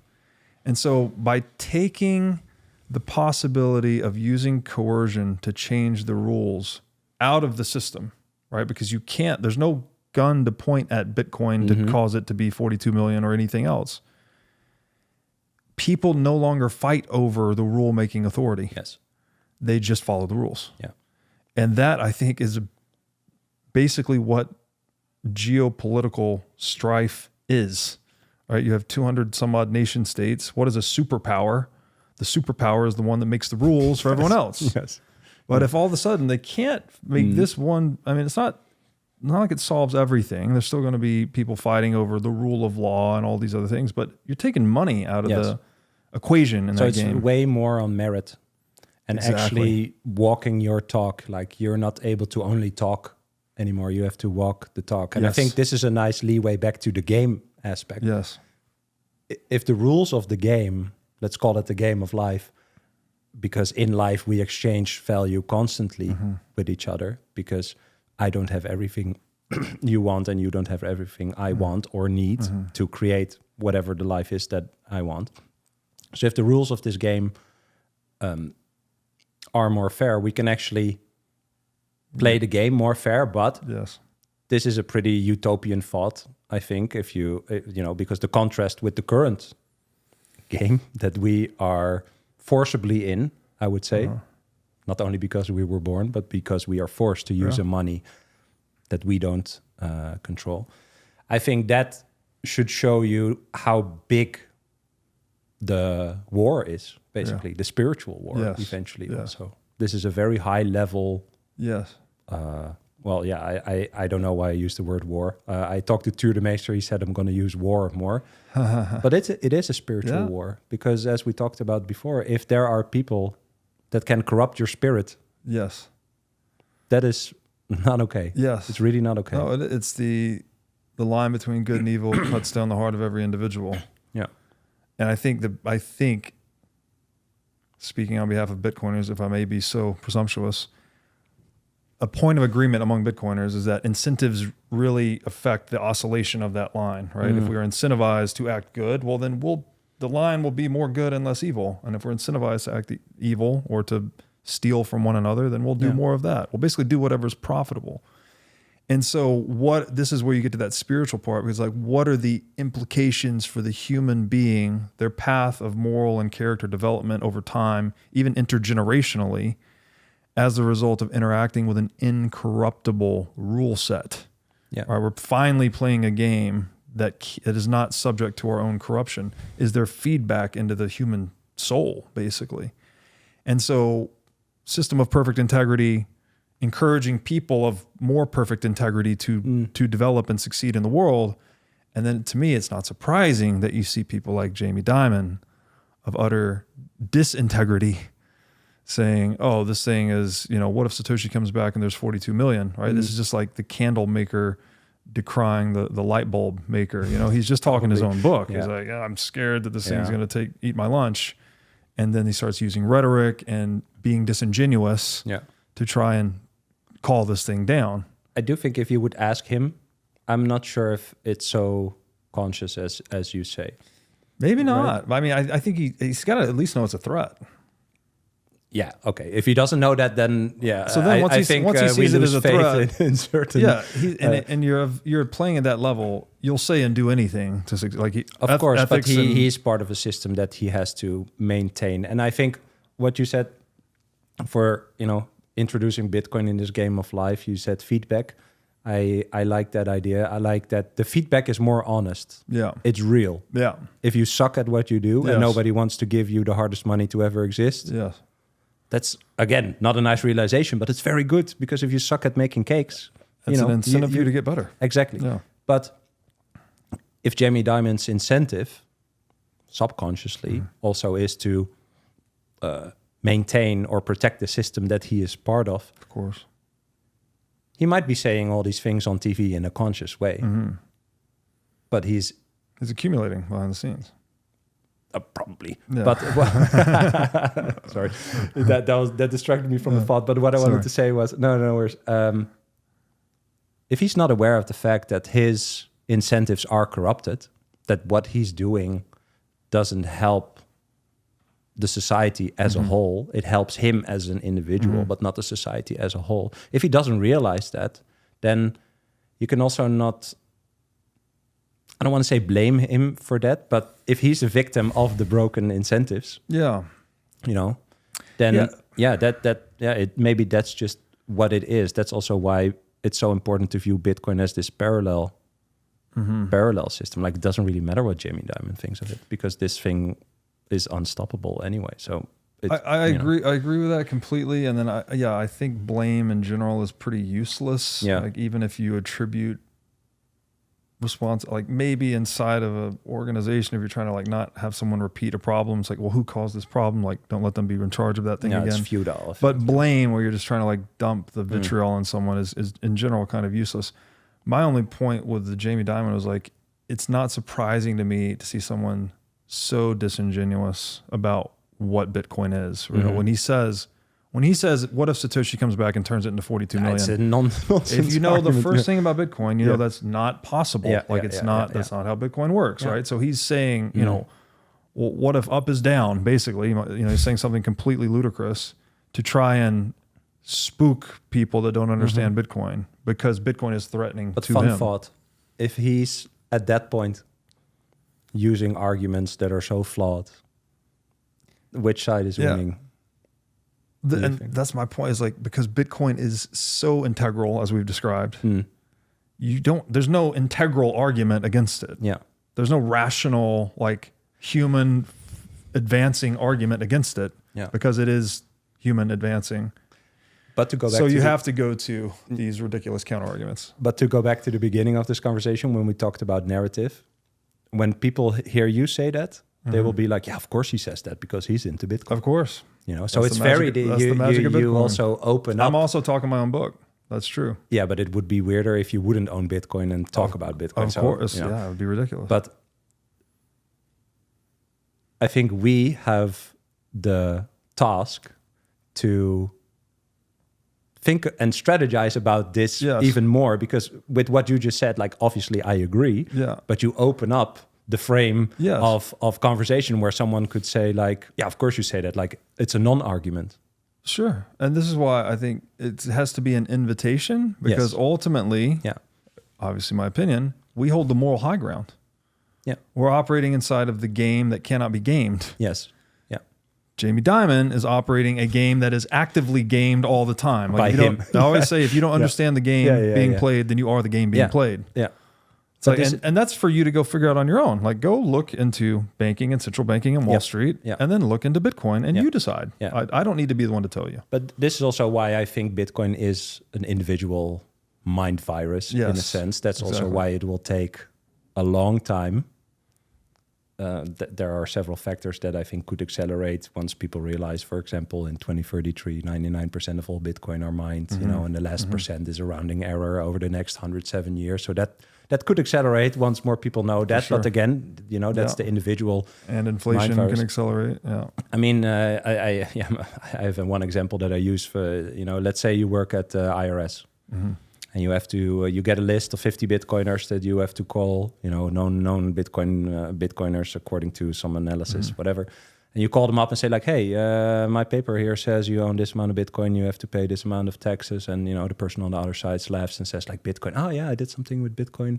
Yeah, there's like this code. I don't know. Yeah, like I lost it when I went boating. Like my wallet thingy, USB thingy went overboard. Yeah, I don't know. Like I don't have it. Oh, okay. And then, the IRS guy calls the other 49 Bitcoiners and they all say the same thing, right?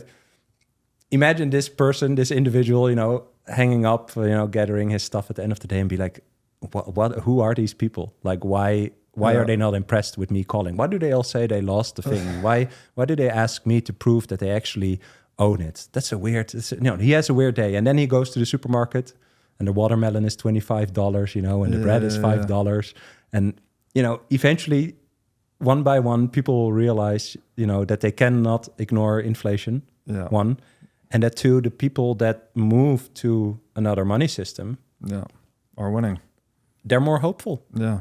They discount the future less. They are trying to build. They are trying to talk. They're trying to share. They're trying to invite people to think about this thing of the question of what is money. And, the loyalty to yourself and your individual life is eventually way higher than to any agency or organization or whatever thing that you belong to, just because you applied one day and you got this job, right? So I that's why I think I didn't like the Bitcoin is inevitable expression before, but this is why I do think it's inevitable, because this other system is just flawed. It's flawed from the start. The fiat money system is a flawed system for the majority of people that are forced to use the fiat money. So over time, once they see that Bitcoin is a mirror to this broken system and it's a totally different system, right? It's the paradigm shift that Jeff Booth talks about.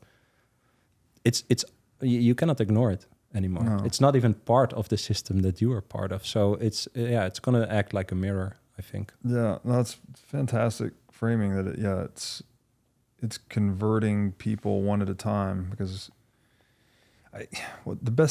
someone said something like the best thing about evil is that it self-destructs. Like this system, however you define evil. I mean, there's a lot of different definitions, I guess, but the fact that you are taking something from people without their consent, you're taking purchasing power from savers without their consent through the printing of money. Yeah. Okay, maybe evil's too strong of a word, but bad, not favorable to savers. And you said this is not to the benefit of most people using fiat. I would say it's to no one's benefit using also not currency. The people in control. Eventually, over time, eventually, even the people that are benefiting from it, they're going to collapse the system. And when you have utter economic calamity, that's in no one's best interest. So that realization is dawning on people with like every dollar or cent of price appreciation, like the more pain people are feeling. And then that you're simultaneously seeing more pain impressed on people that aren't adopting Bitcoin, but that pain is commensurate to the benefit that Bitcoiners are experiencing. Yeah. So it's like you get this two-sided thing where it's like if I'm just dollar using Dave over here, I'm getting driven into the ground more while I'm watching, Bitcoin Barry over here get lifted more and more and more. It's like, at what point do you capitulate and say, I have made a mistake here? I think there's a hope element to that, and I don't really like hope as a as a strategy, to be honest. But I do hope that people wake up to that. But I also think because this current paradigm or the system that people are participating in is so confusing, so everything that you would want to learn about the system is so obfuscated, the basic question is never answered, that it will be really hard for people to get to that point where they actually realize that, they're subject of a game that they don't even know they're playing. Yeah. And I don't know how we can facilitate that. So that's, I think, is the only part for me about the future of Bitcoin or money or the outcome of, the spiritual war that we talked about. That is a bit unclear. Before starting the What is Money show, I spent most of my career as a CFO, overseeing internal technology implementations and business acquisitions. Over the next 10 years, it is projected that over 12 million businesses in the US will be sold. If you are an operator running a business generating between $5 and $200 million of revenue, and you're considering selling your business within the next decade, then there is a significant opportunity for you to deploy technology to streamline business processes, reduce operating costs, and enhance the multiple your business ultimately sells for. To this end, I am partnering with the team at Emerge Dynamics, a firm with decades of experience in maximizing the value of privately held small and middle market businesses. Go to emergedynamics.com/breedlove to learn how you can build an attractive, high multiple company that maximizes your return when you fully exit. Again, that's emergedynamics.com/breedlove. This December 17th to 21st, 2024, join me on the Pacific coast of Mexico for our men's retreat, The Art of Alpha. At this world-class retreat center, we will have daily meditations, movement practices, yoga, cold plunging, infrared sauna, and many other biohacking modalities, all while enjoying world-class cuisine designed for optimal full-body health. The retreat center is a gorgeous biohacker's paradise located right on the ocean. You can think of this place as a nervous system reset facility. At the Art of Alpha, we are seeking men who wish to cultivate freedom, wisdom, sovereignty, physical fitness, truth, and love in themselves and in those who look up to them. If you've always felt motivated to push yourself to new limits to discover the best version of yourself, but you've struggled to find the right community to immerse yourself in, then the Art of Alpha is for you. To apply to join the Art of Alpha, go to breedloveevents.com. Again, that's breedloveevents.com to apply to join us for the Art of Alpha on the Pacific coast of Mexico this December 17th through 21st, 2024. Who knows how quickly it's going to be, but there's going to be a point at which most of the world is no longer thinking in terms of dollars, for instance, and most of the world is thinking in terms of sats, right? They will have actually transitioned mentally. Their cognitive software will have uninstalled the dollar and installed Bitcoin. Now, of course, I'm not saying this happens overnight. It's, to a greater or lesser extent, it already probably exists for Bitcoiners. I know I try to I say if it doesn't make sats, then it doesn't make sense, right? If my net worth in Bitcoin terms is not going up, then I'm doing something wrong, because I could just hold Bitcoin and sit on my ass all day and, be flat. So if you're not denominating, for me, if I'm not denominating my net worth in Satoshis and that amount's not going up, then I'm not working intelligently or hard enough. I think that realization has to dawn on people if this thing continues to monetize. So what does that look like? Are people, is that the realization you're kind of just describing, is that people are going to just be shocked one day? Or I do think so, because if we would only want to hire people and pay them with Bitcoin, and we know that that's the hardest money to ever exist, and that probably the Bitcoin that I spend, I will probably not get back, or I know I have to work equally hard for what I spent to earn that back in, however I earn my Bitcoin, right? So if that's the case, and I want to hire someone again, well, to build the shed or do something in the house or do whatever for me. I'm going to scrutinize the value that they propose to deliver to me. I'm going to be very strict in my due diligence, or however you want to call it, to figure out, is this the person that I want to buy from, to exchange my sets with? And that will confront the people that will give their value proposition to you, whatever that is. And yeah, if they realize after 50 leads where everyone is like, well, I have Bitcoin and your offer is not good enough, so I'm not gonna hire you.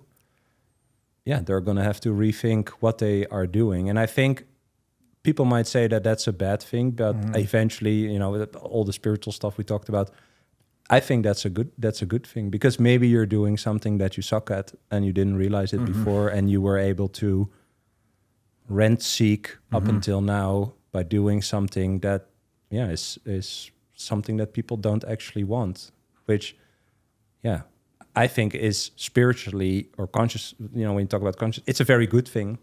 I think that will elevate your awareness of yourself and make you think about what you're here to actually do or contribute. So over time, I think that's a good thing. But I kind of see that will probably be a shock. Yeah, indeed. What do you think? Indeed. No, yes, quite the shock. And the faster it happens, the more shocking, obviously. That's why I think it will take a long time. I don't know. I feel very uncertain about this topic because inflation's transition into hyperinflation pretty quickly historically. That is true. And you're just a few hyperinflations away from Bitcoin becoming the de facto standard. And so if, do those happen in different places at different times? And then also because we're in such an interconnected age and we have such access to the lessons of history, how many countries do we need to see hyperinflate and then move on to a harder money before like the next country starts to realize, oh shit, that's how this works. Yeah. And they start to front run the whole thing. Yeah. And you front run it, that actually causes it, right? This is the weird thing about inflation is that it's a psychological phenomenon first, that if you expect the currency to depreciate into the future, your natural inclination is going to be to sell the currency and buy something that's not going to be inflated. Yep. That actually causes the inflation of the currency. Yes. I don't like using the word, the depreciation of the currency. Yes. So I don't like the word belief either, but there is a belief component. Like if enough people believe this currency is going to depreciate, then you can bet your ass it's going to depreciate. Yeah. Because they will express that thesis by selling it and causing it to depreciate. I agree. I 100% agree. I think it's an interesting idea, because why I say that I think it will go slowly is because what we talked about before, people don't even have time to think or talk for a few hours like we're doing now, right? To really contemplate, how does this work? Does it work for me? No, what is better? Like all these things that we talked about. But yes, there will be a point where people realize that the debt will never be paid. Yeah. The global debt or the debt of the US will never be paid, and people won't want to buy that debt anymore. Yeah. And, if the US is forced to buy their own debt and print money just to keep up supposedly the system, then people will realize that. Yeah, I also think this is hard to, maybe I was too quick to judge, but it's also hard to predict, because we are actually living through something that only happens, what does Ray Dalio say, 250 or 300 years, or what you talked about with Brendan with the fourth turning. Yeah. It's just really hard to realize that we are living through this and that we can talk about this and share this with others. Like in the previous time that this happened, it was a shock, more of a shock, because less people were informed about the fact that this was even occurring, I think. So I agree with you that the speed of the internet might, and the information distribution might accelerate. Yeah, we've already seen maybe glimmers of that with the Silicon Valley bank run, right? Where it was just a rumor that this thing's going to collapse. Yeah, it was like 5 people. Right? And because it's all online, liquidity moves a lot faster in the digital age. So what does that mean for hyperinflation and Bitcoinization? I would think it's probably an accelerant, but who knows? I want to, because I agree strongly with something you said, though, that these jobs that are probably going to be eliminated in the wake of Bitcoin, right? You brought up the IRS guy. You could also throw in like Wall Street investment bankers in here. Like, I don't want to say eliminated, but the amount that they will earn should be substantially less in a non-fiat world. Yeah. They make a disproportionate share of income, basically, in a financialized or fiat world where it wouldn't be the case in Bitcoin. I would also put AI into this conversation because that seems to be threatening to a lot of, legal, accounting, consulting type professions, possibly even software engineering. Like, who knows? But I don't want to overgeneralize here, but a lot of these professions and people that I've seen in them, they tend to not like their job so much, right? I think it's now that you're saying this, I think that is information arbitrage. They are using information arbitrage. Yes. Like, people know how to code and other people don't. That's why they earn more. Yes. Right? But it's not what they get as a reward is not proportionate to the value that. That's right. It's kind of a rent seeking in a way. Yeah, because they have information that other people don't, or knowledge, right? And that's why they can profit. But AI and Bitcoin reduce these asymmetries. Yes, I think so, yeah. But you already see that in my country, plumbers, people that work with their hands, like carpenters, all those wages, car mechanics, all those wages are going up. Yeah. So you already kind of see that shift. But yeah, I agree with AI, like that all that stuff converging now together, I think. So that's what I wanted to ask, because people are scared of that, like, job destruction and humans are going to have nothing to do and blah, blah, blah. Like, I'm not concerned about any of that. I think we always find something to do. And if it increases human productivity, that means it makes us more prosperous. That means we're solving problems better, faster, cheaper. That's all a net win to me. Does it mean, though, that we could could this be a key ingredient to the elevation of human consciousness? Is that people stop doing things they don't like to do so much?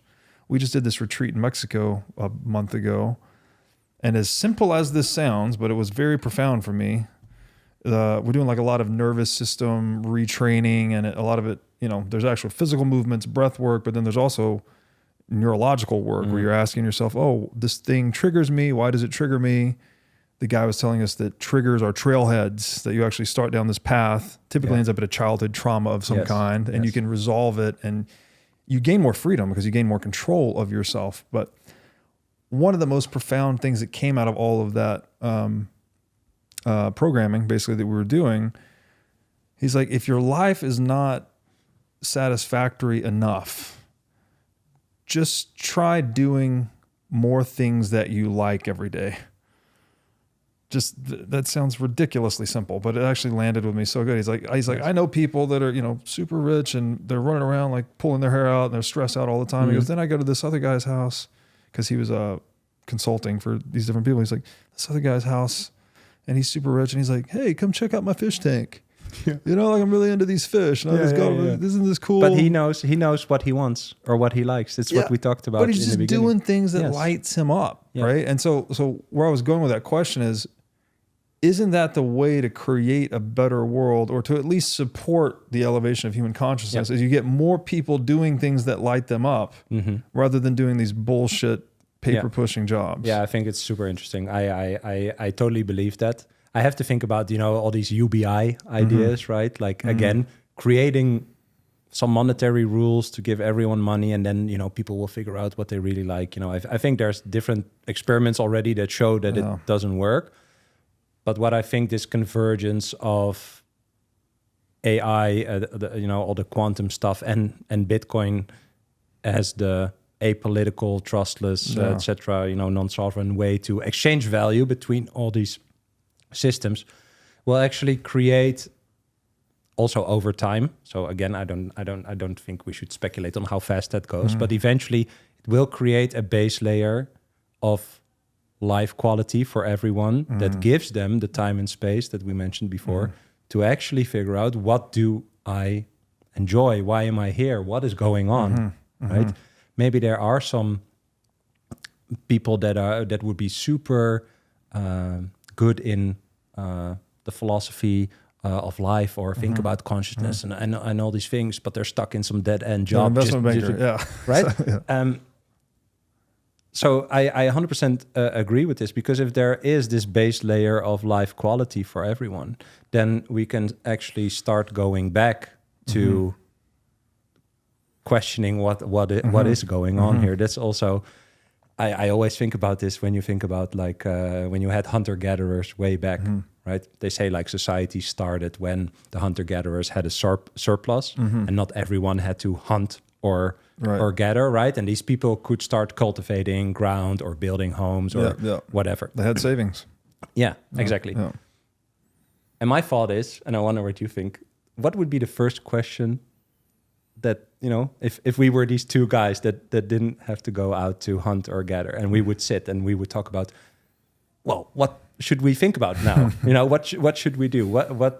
I'll share mine, but I wonder what you think. What do you think? What's the most rational thought that would come up? What they would start thinking about or like learning? Or and you're asking about these hypothetical guys Yes. that just got the economic surplus. I'll tie it to the current. Okay. Well, one thing that immediately came to mind, because it ties into that initial production of an economic surplus, was they had to figure out how to defend it. That was also the origin point of government, I think. It's like you need a protection system. Like, well, we got all the grains in the silo or whatever it is. But if you don't put a fence and guards around that, well, then the neighbors are going to come take it, basically. So you kind of have the genesis of government. Yeah. So maybe they're thinking about that. Like, how do we defend this surplus that we just created? Yeah. I don't know. I would guess religious, philosophical. I think they would look up and think like, what is going on here? Like, what is this fireball that comes up and goes down, you know, and then the flowers start. And at one point, you know, there's more rain and then there's snow. Then all the children die and the food perishes, right? And then it happens again and again. And this fireball comes again and we see the stars and all the alignments and all the, you know, it's the same, but it's different. And it's like, you know, like I think they would be drawn to this question of what is the reality or what is going on, right? And there's a book that says leisure is the basis of civilization. I think it goes in hand. Well, I think that ties in with this, right? Because if you have time to not worry about your safety or your food or your children's safety or your children's food, right? So the progression of your progeny, you're protecting your biological urge and the product of that, right? Yes. Yeah, I think the first intellectual path would be to figure out what is this or what is that? Solving bigger problems. Yeah, more fundamental problems. I don't know if it's less immediate problems. Is it a problem? I don't know if it's a problem. It's more like the quest of the intellect or something. Like to I mean, it is a problem. You said when the children die and the crops. Oh yeah. No, I mean like that is a problem. But I mean like once that is. That is the problem, right? Like, why does that happen? Will it keep happening? How long is the time between this and that? Exactly. What is time? How do I measure? You know, all these things. And so I feel that, or I could, you know, conceptualize a moment in time where if the basic needs of people are actually covered, so also the housing is affordable and all these things. That we could start getting back to that point where we could collectively figure out, you know, what is going on here? What am I doing in this meat suit? And, you know, where do the thoughts come from? And all these things. Yeah. No, it's a beautiful picture. And then, you know, you could, what are you saying? Is like basically humans will have more freedom or more leisure, more free time. Yeah.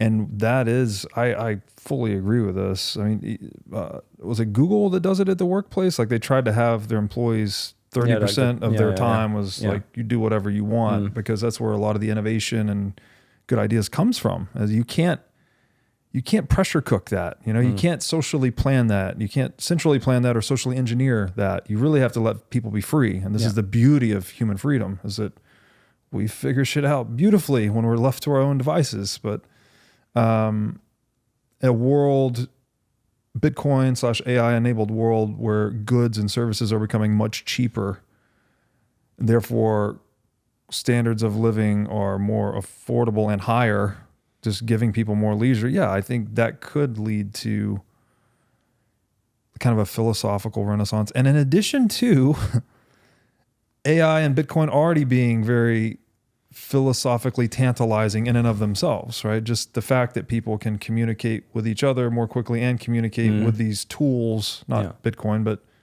with AI specifically. Like I've had some full-blown arguments with ChatGPT already, right? Yeah.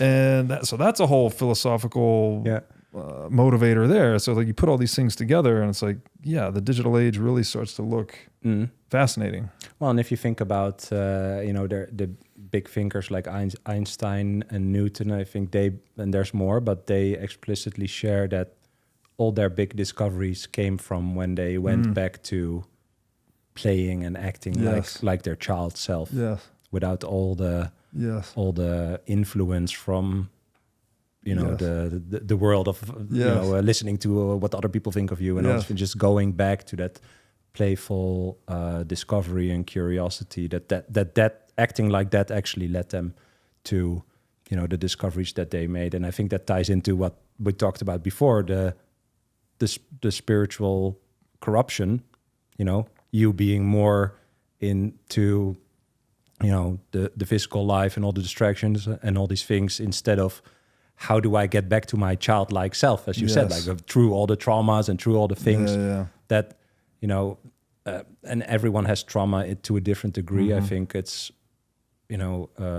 growth is traumatic. Everyone's but like you're also raising a kid and you're doing that to the best of your ability, and I'm doing the same, but I always believe that you will eventually everyone messes up themselves in a way, right? That doesn't in some cases, of course, that is really tied back to how a parent acted, right?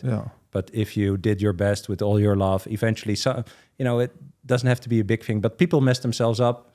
They block themselves towards the future. You have these traumas, but once you have the time and space to alleviate yourself from that, and you can go back to your true self.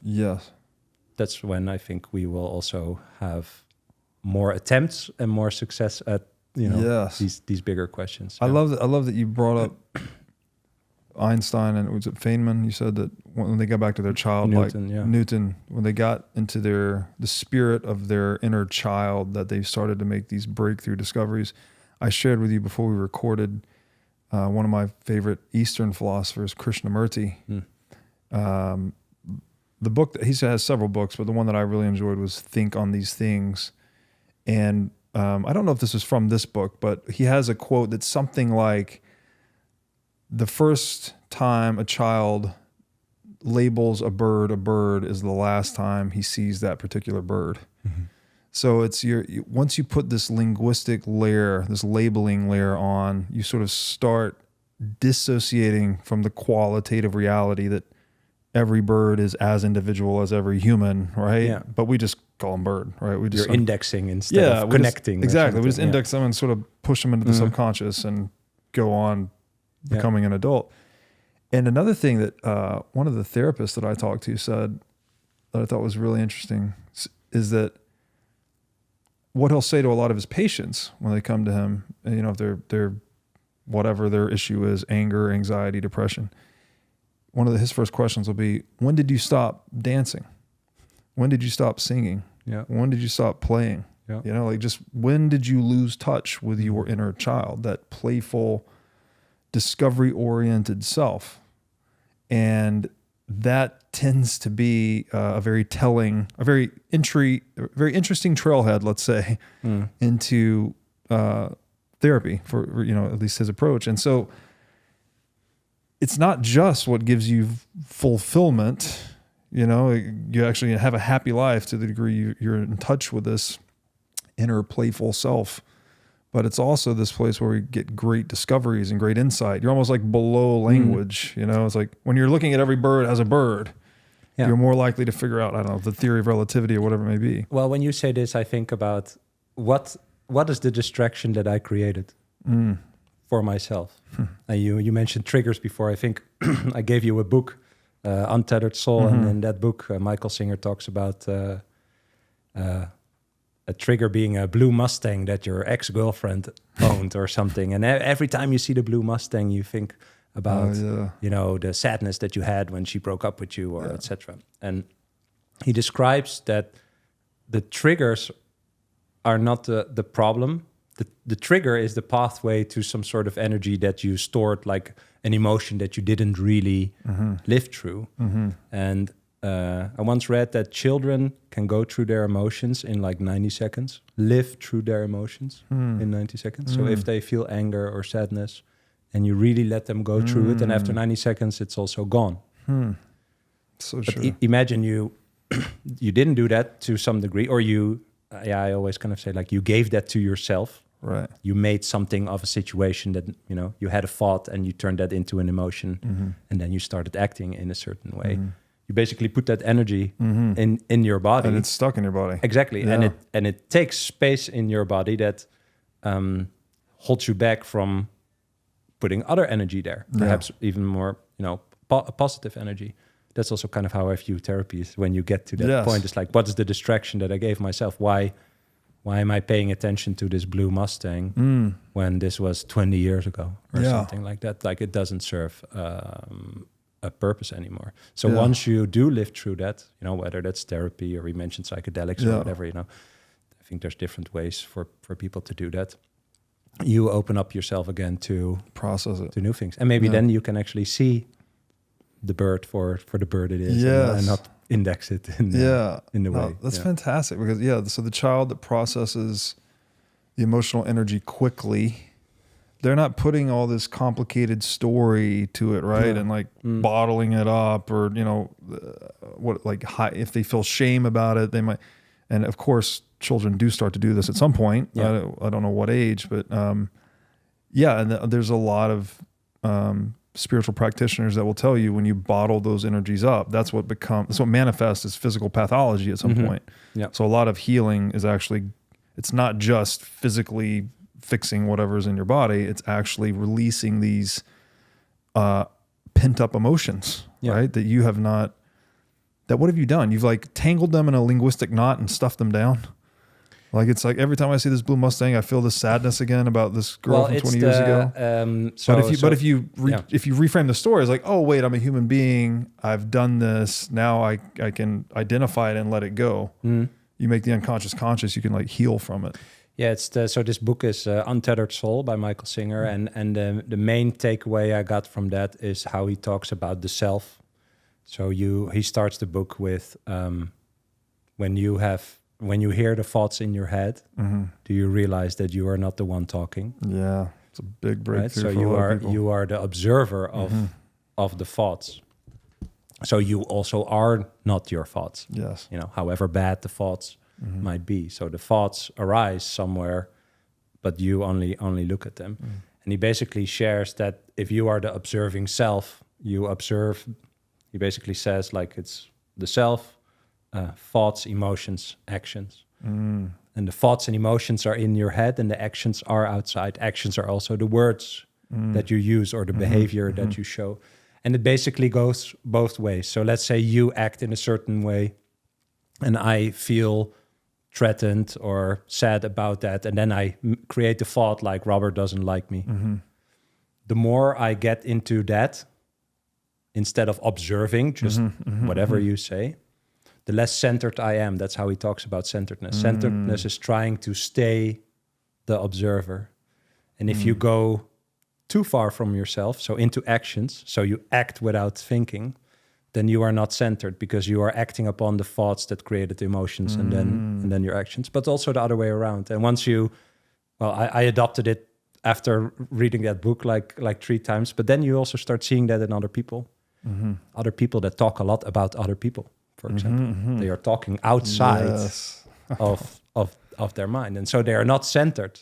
They are invested in these other people, or into entertainment, or whatever. Yeah, for me, that's been a really interesting way to look at it, and also try like a good way to realize that if I observe an emotion or some thought that I really get into based on whatever happens in any interaction, that despite feeling the emotion, I try to go back to the rational explanation of what I just said, and then think like, okay, but that's not me. So I don't even have to follow. If I follow this emotion, I'm not centered. Yeah. So that's kind of like, I think that you were really into stoicism. I Yeah, think. Like, it's a bit similar to that, I think. No, I love that you brought that up because I read this, I think it was a quote by Buddha I read recently. It said, I am not what you think I am. You are what you think I am. That like every observation or judgment is simultaneously a confession of character. Yes. And that's a big meta step. I love the synchronicity. And very powerful because like there's so many people, like I'm sure many people have been the target of it. I've been the target of lots of criticism. And it's amazing to see how much of that, oftentimes is just untrue. Like people will just say something that's just totally unfounded or untrue. And then if you just kind of sit and listen and let it play out for a time, they start to show that they are the actual, again, it's, I am not what you think I am. You are what you think I am. So you'll be accused of something, but then through time, that person's accusations will show to be true about themselves rather than about the person they're accusing. So what triggers you is actually what you don't like about yourself. Exactly. Yeah. Exactly. Yeah. It's funny, the synchronicity. Again, when I gave you the book, you're like, oh, I just, it was laying somewhere. Yeah. We just had a friend in town that also just brought it to us. Oh, nice. Yes. Well, this quote reminds me of something I read, I think yesterday on my flight, actually. It's like the image I have of myself only exists in myself. Mm-hmm. There's multiple me's. Yes. Your perception of me is different than my perception of myself. Yes.